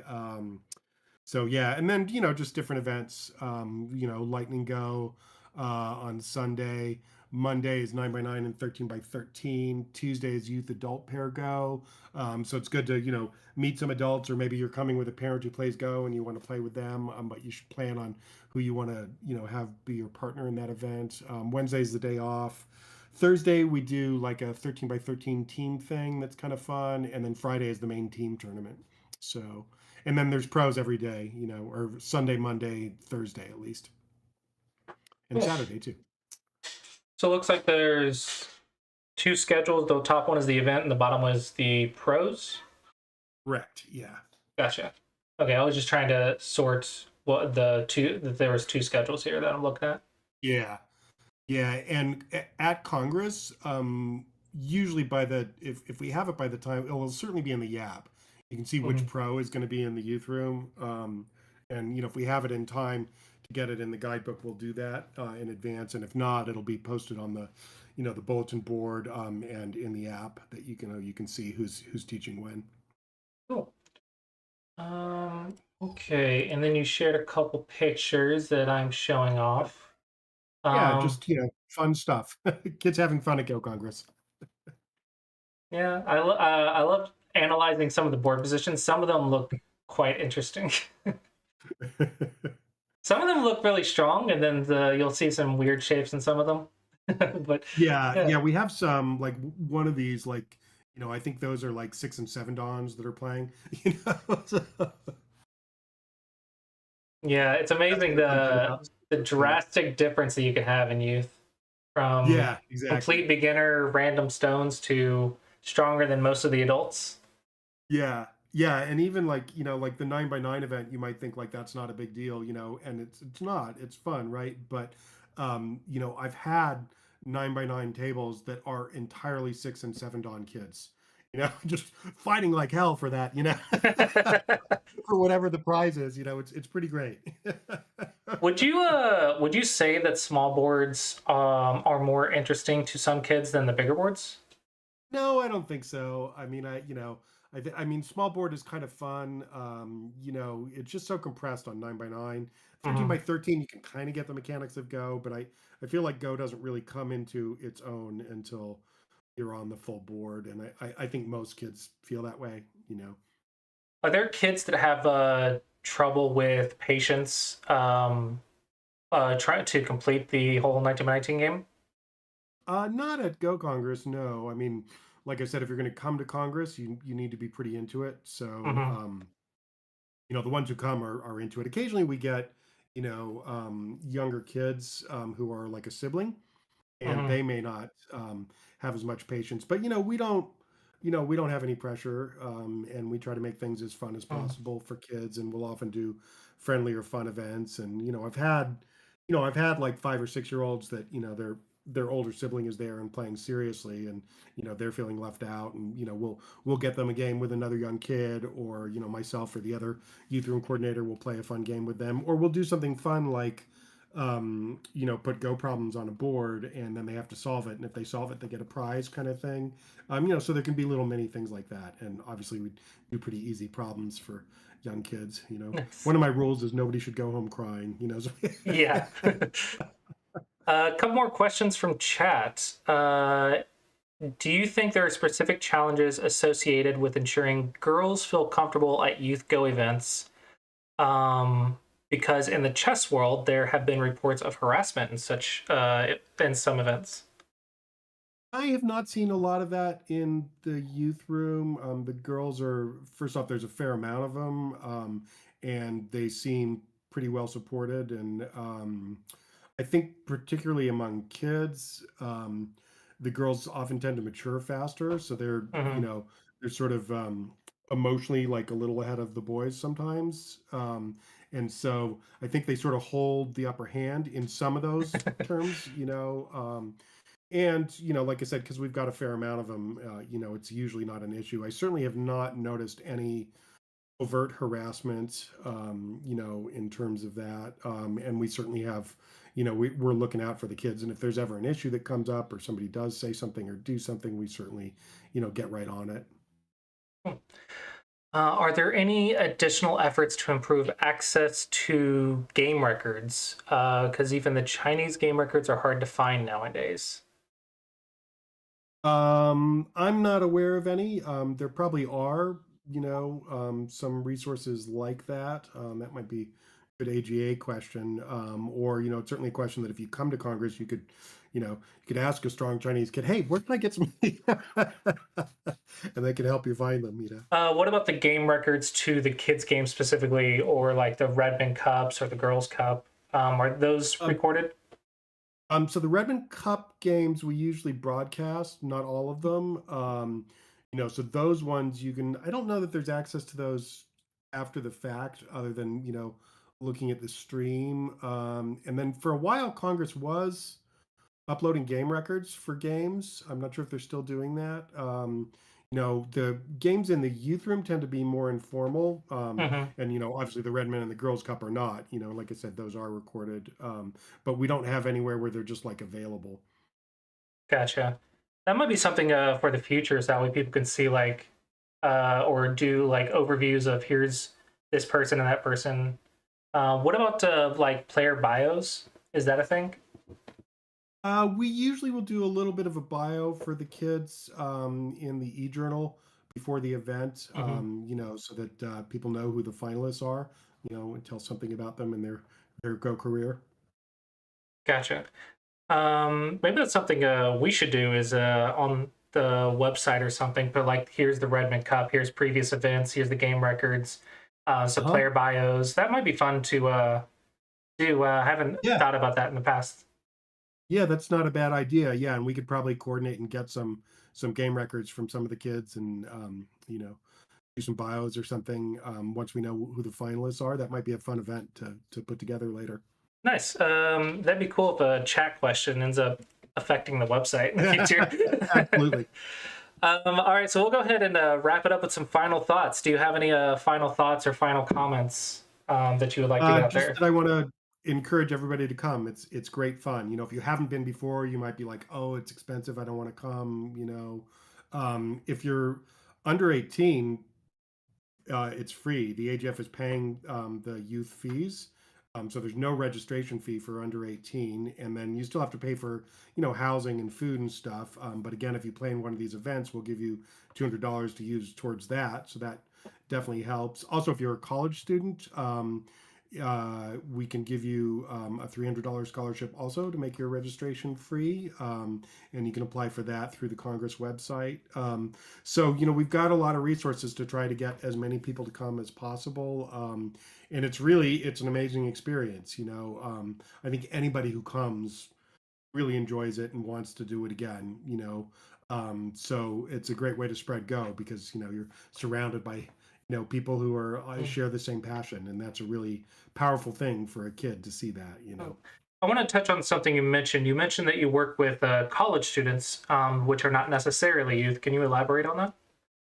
Yeah, so that's a scholarship program we've had for a few years, and it's just uh, it's to help people in that age group come to Congress as well, and also, if you're in college, you tend not to have so much money, so we created a scholarship for that as well, and that's $300, and all you have to do is apply for that and indicate that you're in college, show us some evidence that you're in college, student ID, whatever, and you'll get free registration. So that's a good feature too. Awesome. Uh, for those that are watching this video in the future and they want to learn more about stuff, who can they contact, or where can they go to contact someone to get more information? You can email me or Justin at our main AGA address, which is youth@usgo.org. And that goes to both of us. So, one of us will respond if we see something come in that. So if you've got a general question, that's a perfectly good one to do. Awesome. Well, thank you so much for taking the time out and responding so quickly and hopping on for an interview. I really appreciate it. Oh, thank you so much for doing this, Sean. Really appreciate it. It's great to, spread the message by all the means possible, and certainly streaming is a great one. So I appreciate streamers like you helping us out. I'm very happy that I can't take all the credit. I have been having people at the AGA reach out to me to help also set up this stuff. So I'm very excited to be working with them a lot more this year. I'm very happy that they're reaching out to us streamers to help get us involved as well. So Awesome. yeah, I'm happy to be doing all this kind of stuff. It's quite a lot of fun, I think. Terrific. Great. And I assume we'll get to see you at Congress then, right? Yes, my wife and I are both planning to come this year for sure. Excellent. Well, I'll look forward to seeing you both. All right. With that, have a good one. Thank you for stopping by. Okay. Thanks so much, Sean. Bye-bye. Bye-bye.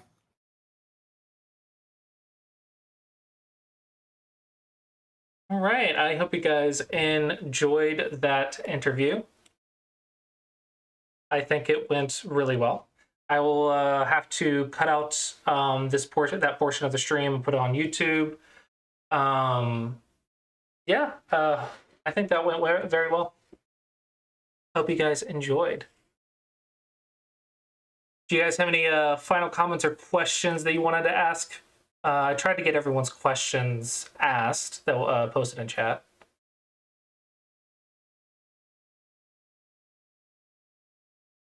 We can also do a little bit of Q&A. I have about 15 more minutes that I want to stream because I want to try to hit my 2 hours still. So if you guys have questions or want me to look at things, I think now would be a great time for some like Q&As in general. How many here will be attending Congress? It does, even if it's not the AGA's Congress. Will you be attending your Europe Congress? Speaking of Europe, do they have a youth program as well? Do they also do youth things? Debating between US and Europe. Tough choice. That is a tough choice.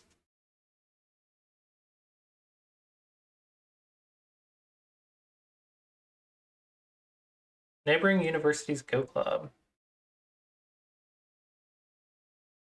Texas in the summer. Oh, yeah, it's going to be pretty hot. It is going to be hot.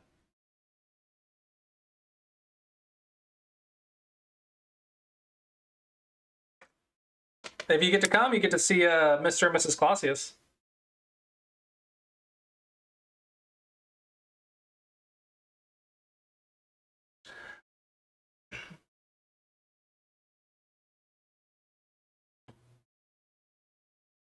Genuinely a pro, says PWC. To see us. She's over here leaning over my shoulder.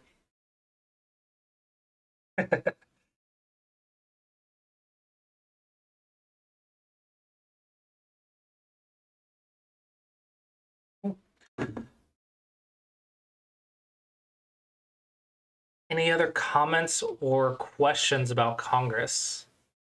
And if not, we can move back on to talking about Go in general. Mrs. Clausius is also here if you wanted to ask her a question.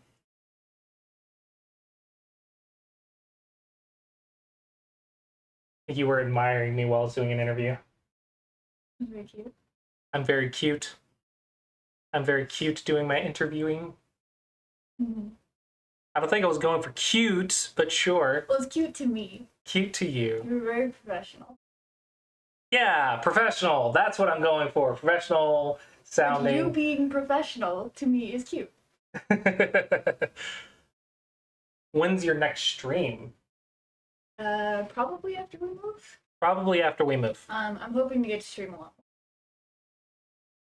The big difficulty thing with streaming is you can't stream while I'm streaming. Tried that before. Because that's quite difficult to do.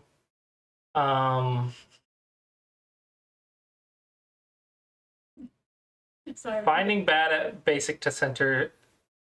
I have a general goal question. The question is, I am Hello, bad Remy. at finding basic center Tesujis. Okay, first off, Sumego Dragon. That's going to be like your quick answer. Second off, you need to realize what center Tesujis are, right? So what is the center? It's the middle game, right?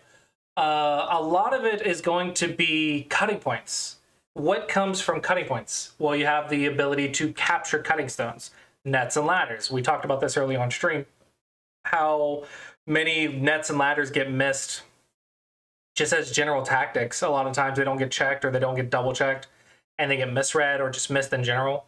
So just watching your cutting points in general.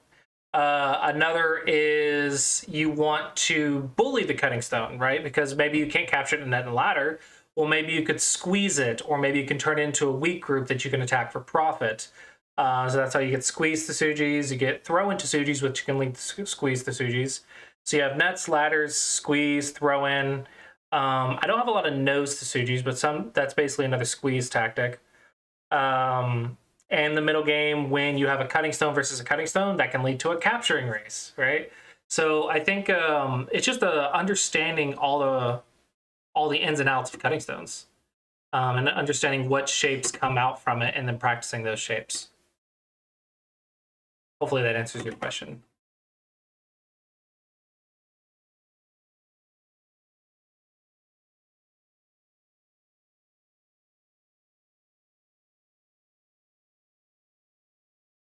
What would you stream when you stream?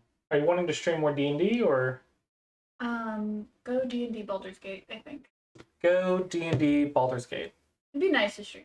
I think it'd be a lot easier. Since Oh, everything's not- you can stream D&D now because everything's moving online, I might and not be I able don't to stream stream. while you're playing D&D. Might not be able to stream Sundays. DM's Discord has been freaking. But Yeah, that'll be important for people's audio to work. we ended up on a group phone call because Discord just did not like his microphone. Setting up a good cut. I would say it's not setting up a good cut. It's punishing your opponent's bad cut. But typically you can just attack a cutting point. The trick is timing more than shape. So you want to attack when you're strong with strong connected shapes. So you can attack the cutting point. And if you only get one weak group out of it and they get two, then you're happy. But if you have a bunch of cutting points and then you attack their cutting point, your stuff is going to activate in the middle of the fight, which is usually what goes wrong. That's usually how you get dead groups and stuff. Is because you're attacking from weakness instead of from strength.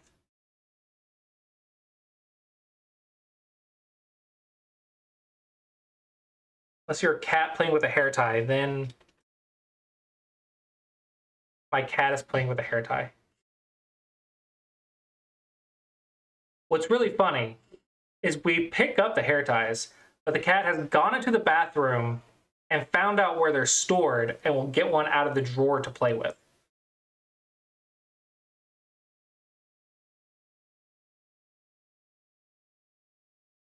So she'll actually steal hair ties out of the drawer.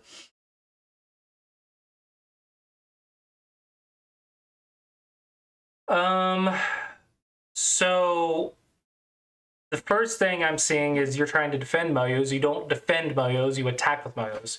A Moyo or a framework is controlling a section of the board.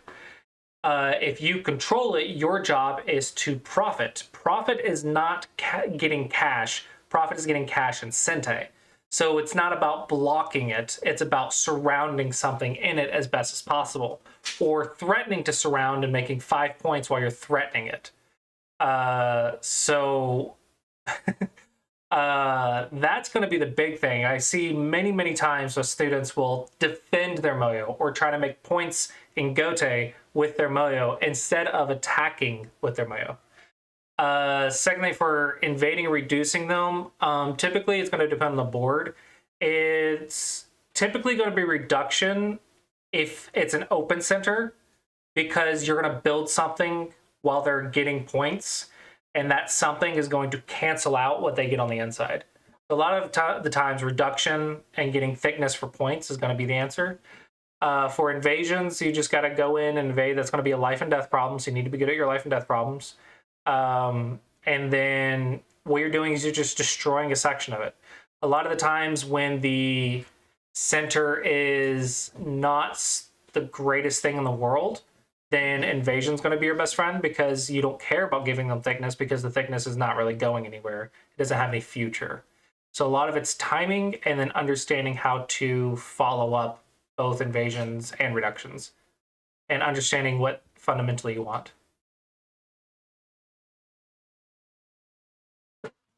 Right.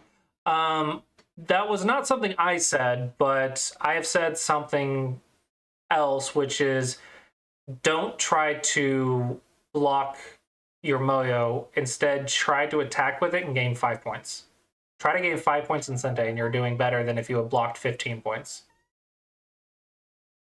If you're getting 15 points in Gote, you're doing it wrong. You want 5 points in Sente. 5 points or 10 points in Sente. And yeah, if you can get 20, that's great. The point is you want to make it in Sente. You don't want to make a lot of points in Gote. Because they'll get something and cancel it out. And then you don't make anything. Because it's an exchange rate game, not a points game. Don't forget to switch over the laundry. Love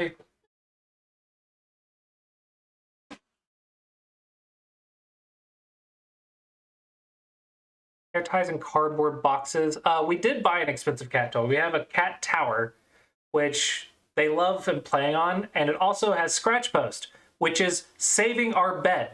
We have a cat tower in the middle of the room at the corner of our bed because they used our bed, our very nice bed, as a scratching post, and we did not like it. So we got the cat tower put at the corner of the bed where they've been scratching, and now they're using the cat tower instead, and it is protecting our bed. So it is a very nice purchase for us. Oh, thoughts on the recent Pro controversy? Which part are you referring to? Which part of the controversy? I put it literally in front of where they were scratching, so they couldn't get to the part that they were scratching. I protected my bed by putting a giant thing in front of it. Yeah, which part of the controversy are we talking about?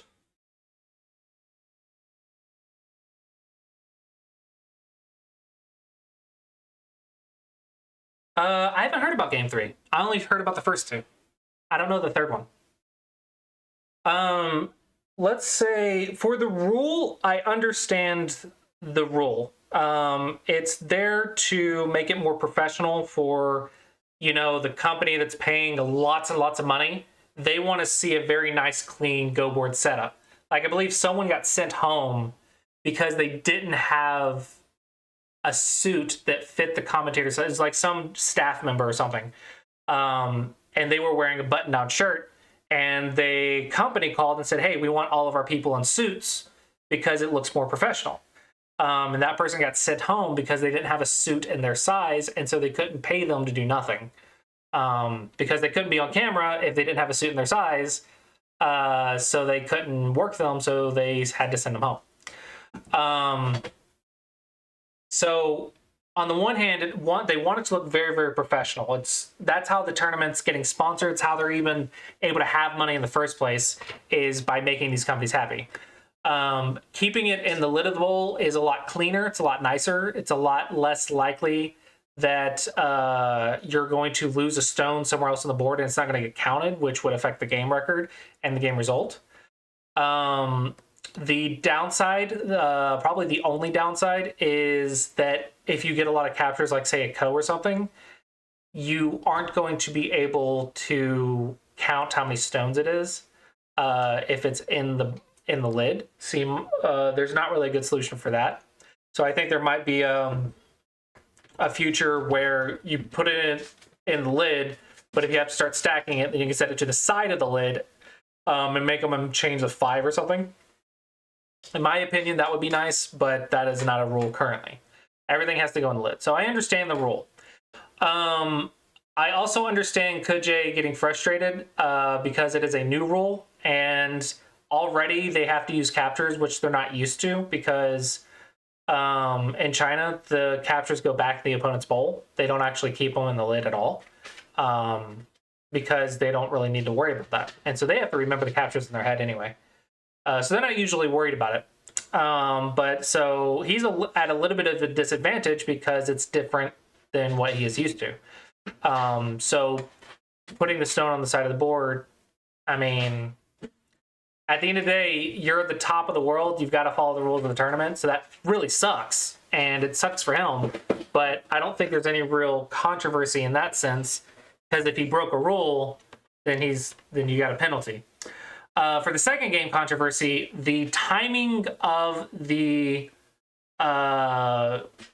tournament director stopping it, I know was a big controversy. I think that's just human error. I think they were trying to figure out the best way to handle this professionally, and they weren't intentionally trying to impact the game result. I think you just got to be more understanding that the staff is just human. They're trying their best to follow the rules and give a professional environment. So I think you just got to be more patient with the staff.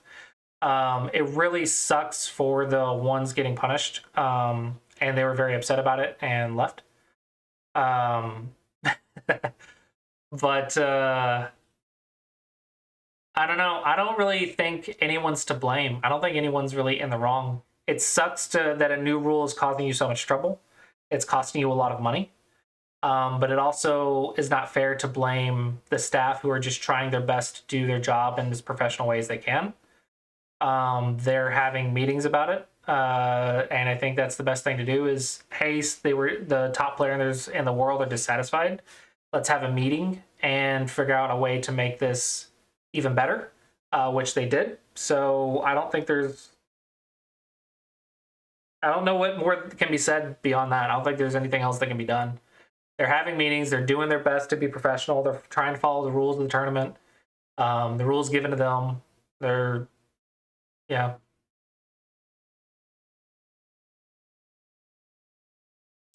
Oh, was it a different game about that was paused?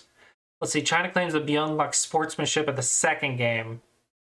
So is that the one where he pointed it out and got him disqualified?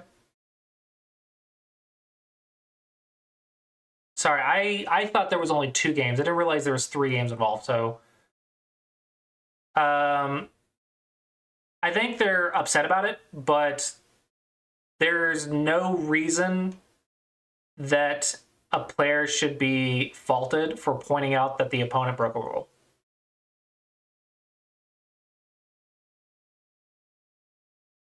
I don't think there's anything wrong with it. Some people, like, okay, this is something interesting. At Go Congress a couple years ago, I got in trouble, quote, I got in trouble because I didn't want to punish my opponent for being late.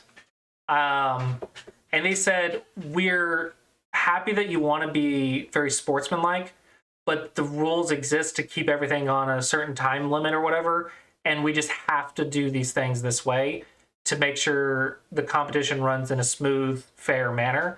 So even though I wanted to give my opponent their 30 minutes, they couldn't do that because then it would have run over and everything else.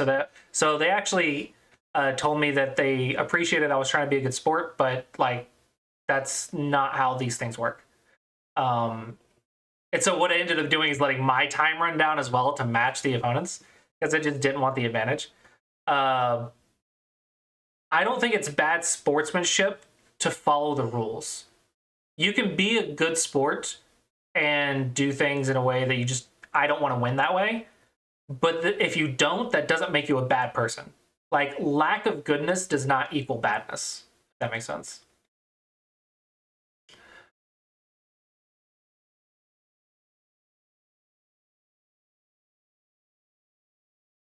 Yeah, no, the pausing the game at a bad time, I don't really know how you can get around that. That was human error.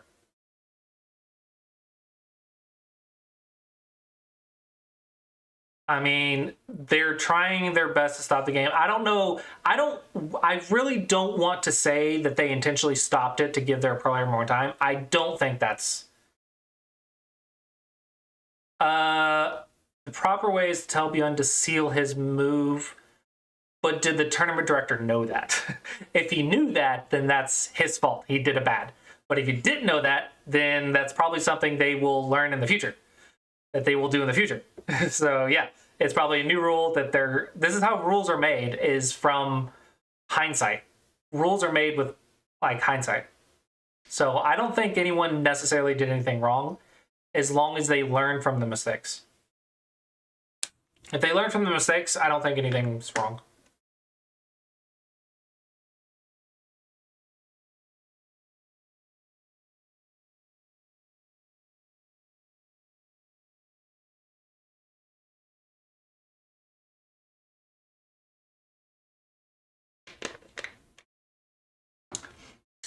If there was a rule and that there's supposed to be a sealed move when the tournament director does XYZ, and the tournament director didn't do that, I could see it being a big problem. Either the tournament director gets fined, or they have to replay the match and the tournament director gets fined. I can see it being a really big problem, but I don't think that was the case. As far as everything that I know, I don't think that was the case. But if tournament director knew that and he didn't do it, then that's going to be a big issue. People lose their jobs over stuff like that. But I think it was just human error. They're trying their best to be professional, and it was already a controversy. There's a lot of pressure and panic. You got to realize this is the world stage. Countries are competing. So you have millions of people invested in this, and you have to say, hey, this side is at a disadvantage or this side lost. That is a lot of pressure to be under.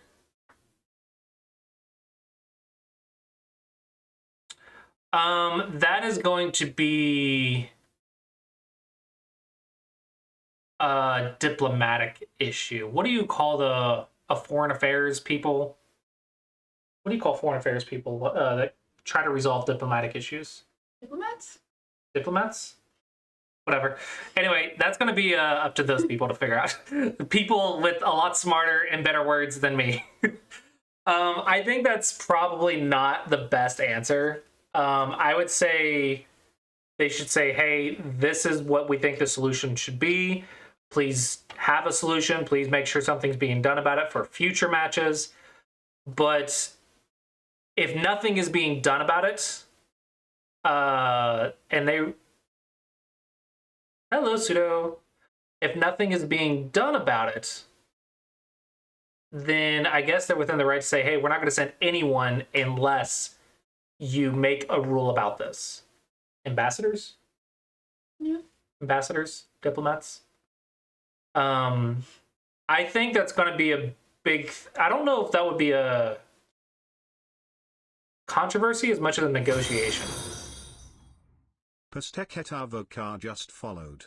As long as something gets done to improve it, this thing, the way this went, and we make a new rule or something is done to improve the situation for the next time a situation like this occurs, I think that's the best you can ask for, in my opinion. Anything beyond that is just probably just asking for too much.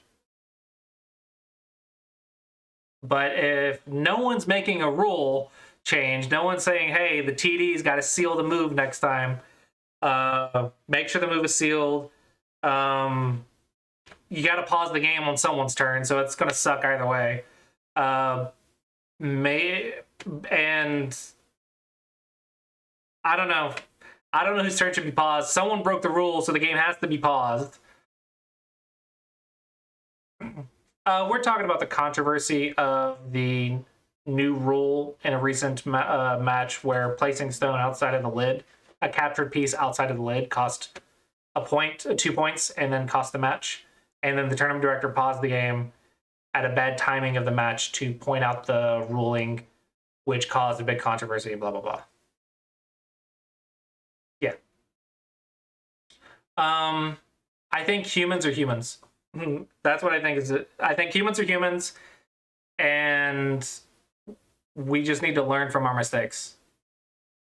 Aside from that, I don't aside from that, I think people are just going to throw fits. I think it's right to be. I think it's fine to be upset. I think it's fine to demand something needs to change so this doesn't happen again.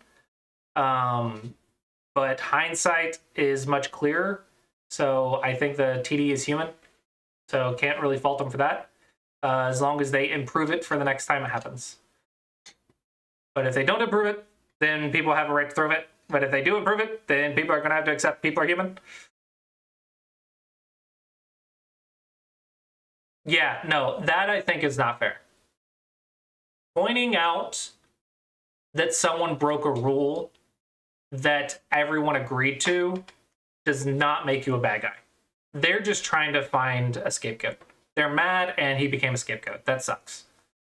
People love scapegoats. People want to be mad at someone. And at the end of the day, I don't think anyone necessarily did anything wrong as long as there's improvement in the rules for next time.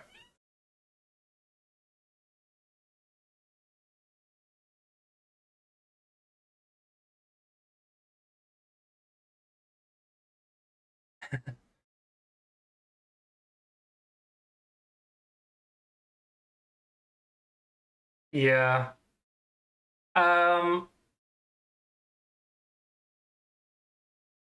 I don't think he did anything wrong. I think the consequences in hindsight probably just aren't worth it to him, so he might have regretted doing it. But at the end of the day, I don't think he did anything wrong. Having someone abuse the rules to show that it's bad, I think I've seen that, and I've heard of that in several sports. Sometimes you got to do what you got to do. It is what it is. I think you should probably bring it up in advance before you abuse it. And if no one does anything about it, then abuse the crap out of it until they change it. If it's within the rules, it's within the rules. I would say there are bad sportsman-like things. Like, for example, OGS dragging out the game. I think that is bad manners, and I think that is against TOS.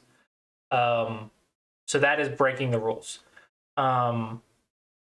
So there are things that you can do that may be within the rules that are bad manners, but I don't think we're talking about anything like that. I don't even think the rule is bad. I understand, like, it's coming from, we are sponsoring this event, we want it to look nice. As far as I know, that's probably the pressure that the rules team got. Then the rules team made the rule, and then they're trying their best to enforce this brand new rule. Yeah. People are doing their best, and it sucks all around. No one's the bad guy. That's the thing. I don't think there is a bad guy, and I think that's what ticks people off. Someone needs to be the bad guy so they can be mad at someone, and that's why scapegoats exist. And unfortunately, the player who pointed out the rule, did nothing wrong, became the scapegoat. Yeah. Yeah. I think it's just important to be understanding. It's really, I will say, it is really, really frustrating to be in Kuj's shoes, though, because that is a lot of money and prestige riding on a match that broke a brand new rule, or a brand new rule is costing you. It really sucks, right? It's really tilting. But sometimes you're just going to have to take a cold shower and calm down. It really sucks, but yeah, no, I get the frustration. I understand he's rightfully frustrated, but blaming someone for it is not the right answer, I think. The jeans thing. Oh my gosh, that is so funny. Magnus Carlsen got kicked out of a tournament because he was wearing blue jeans. Did he know there was a dress code? Did he know there was a dress code? I don't know the details on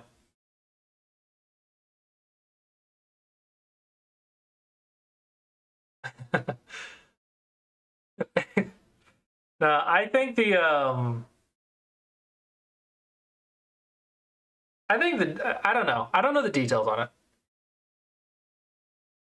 He knew there was a dress code, but it was also very selectively enforced. That would tick me off Yeah. if they only enforce it on me and not other people. Obviously, like, I would not wear blue jeans if I knew it.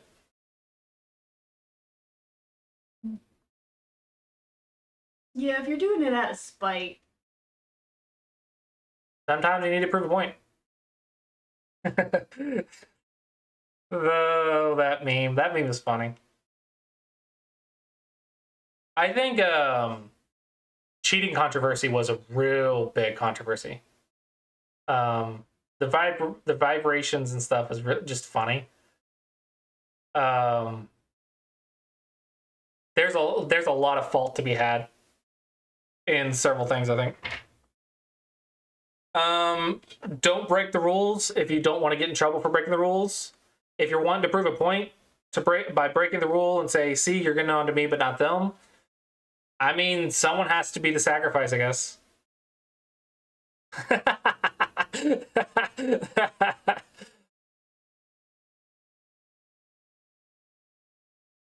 It's accepted that what was his name?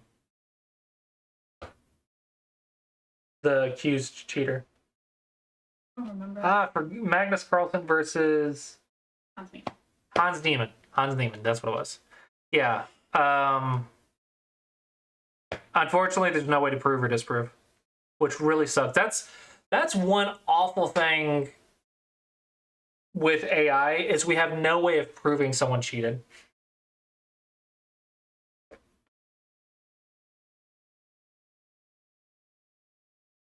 Yeah. There's no way to know for sure if that was cheating or not cheating, which really, really sucks. His personality's not helping. Probably. It's really funny to watch, but it's probably not helping matters.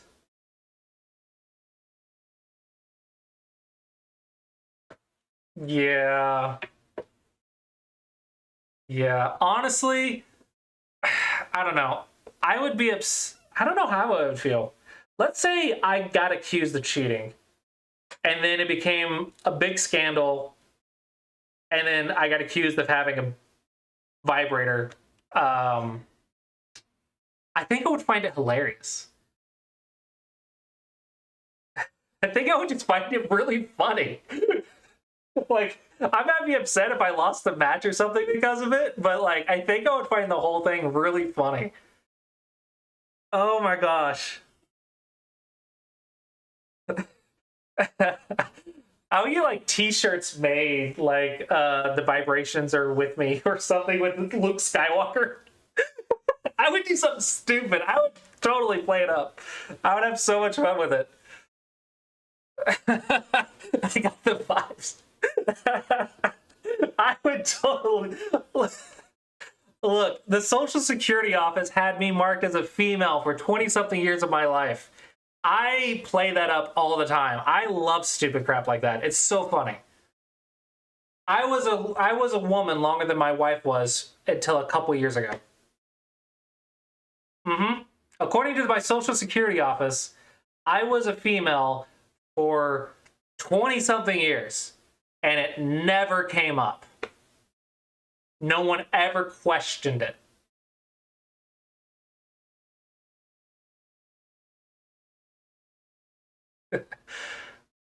Which makes you wonder, how reliable is this information that is just out there?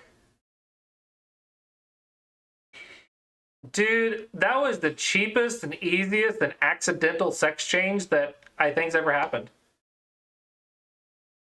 People have like had lawsuits for the power that I just had. It was so easy, I didn't know I did it. Oh man, it's so funny. I still love telling that story. It's one of my favorite life stories. Oh man. So yeah, no, I would have totally played it up. I would have had a blast with the memes. It would have been so funny. I will say I feel a little bit bad though. I understand having a easy tilt personality, and then what made it really worse was when he lost to GM. What is the YouTuber? Levy.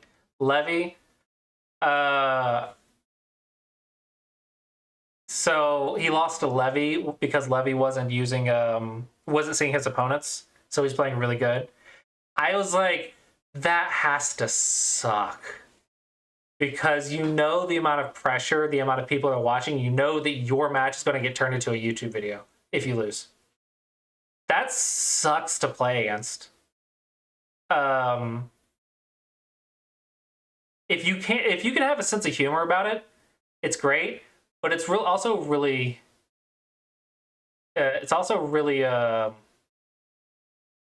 difficult to play some opponents. Yeah.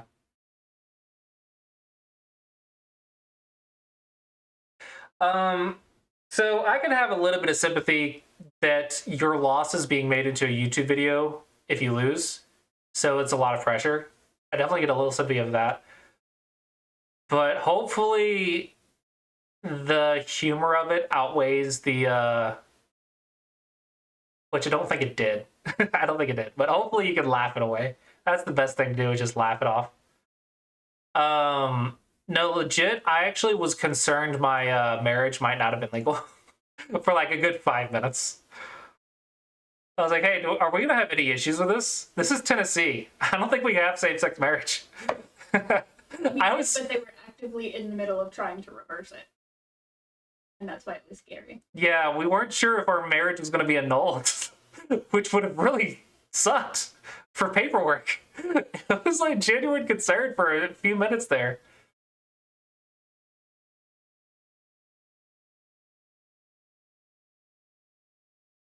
Oh, that's fantastic. Could you please link to my Instagram account in your video? That's great. That's the kind of humor you need. It goes back and forth. It depends on the day. There are courts that go back and forth about this. So yeah, it really depends on the day. We were married a week ago. Currently it is legal. Currently it is legal, according to my wife. They are trying to get that reversed. There's always someone trying to do I something. don't know if they're currently trying to, but when we found out, they were trying to get it reversed.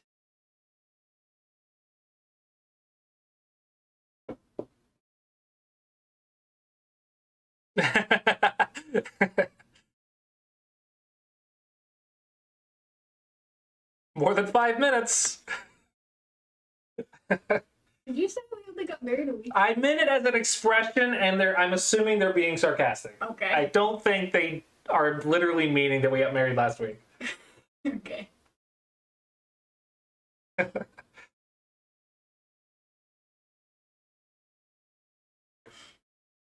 Yeah, no, I think have a good sense of humor. That's the answer to a lot of things. Uncle Iroh, man. Uncle Iroh. That is the therapist to my life.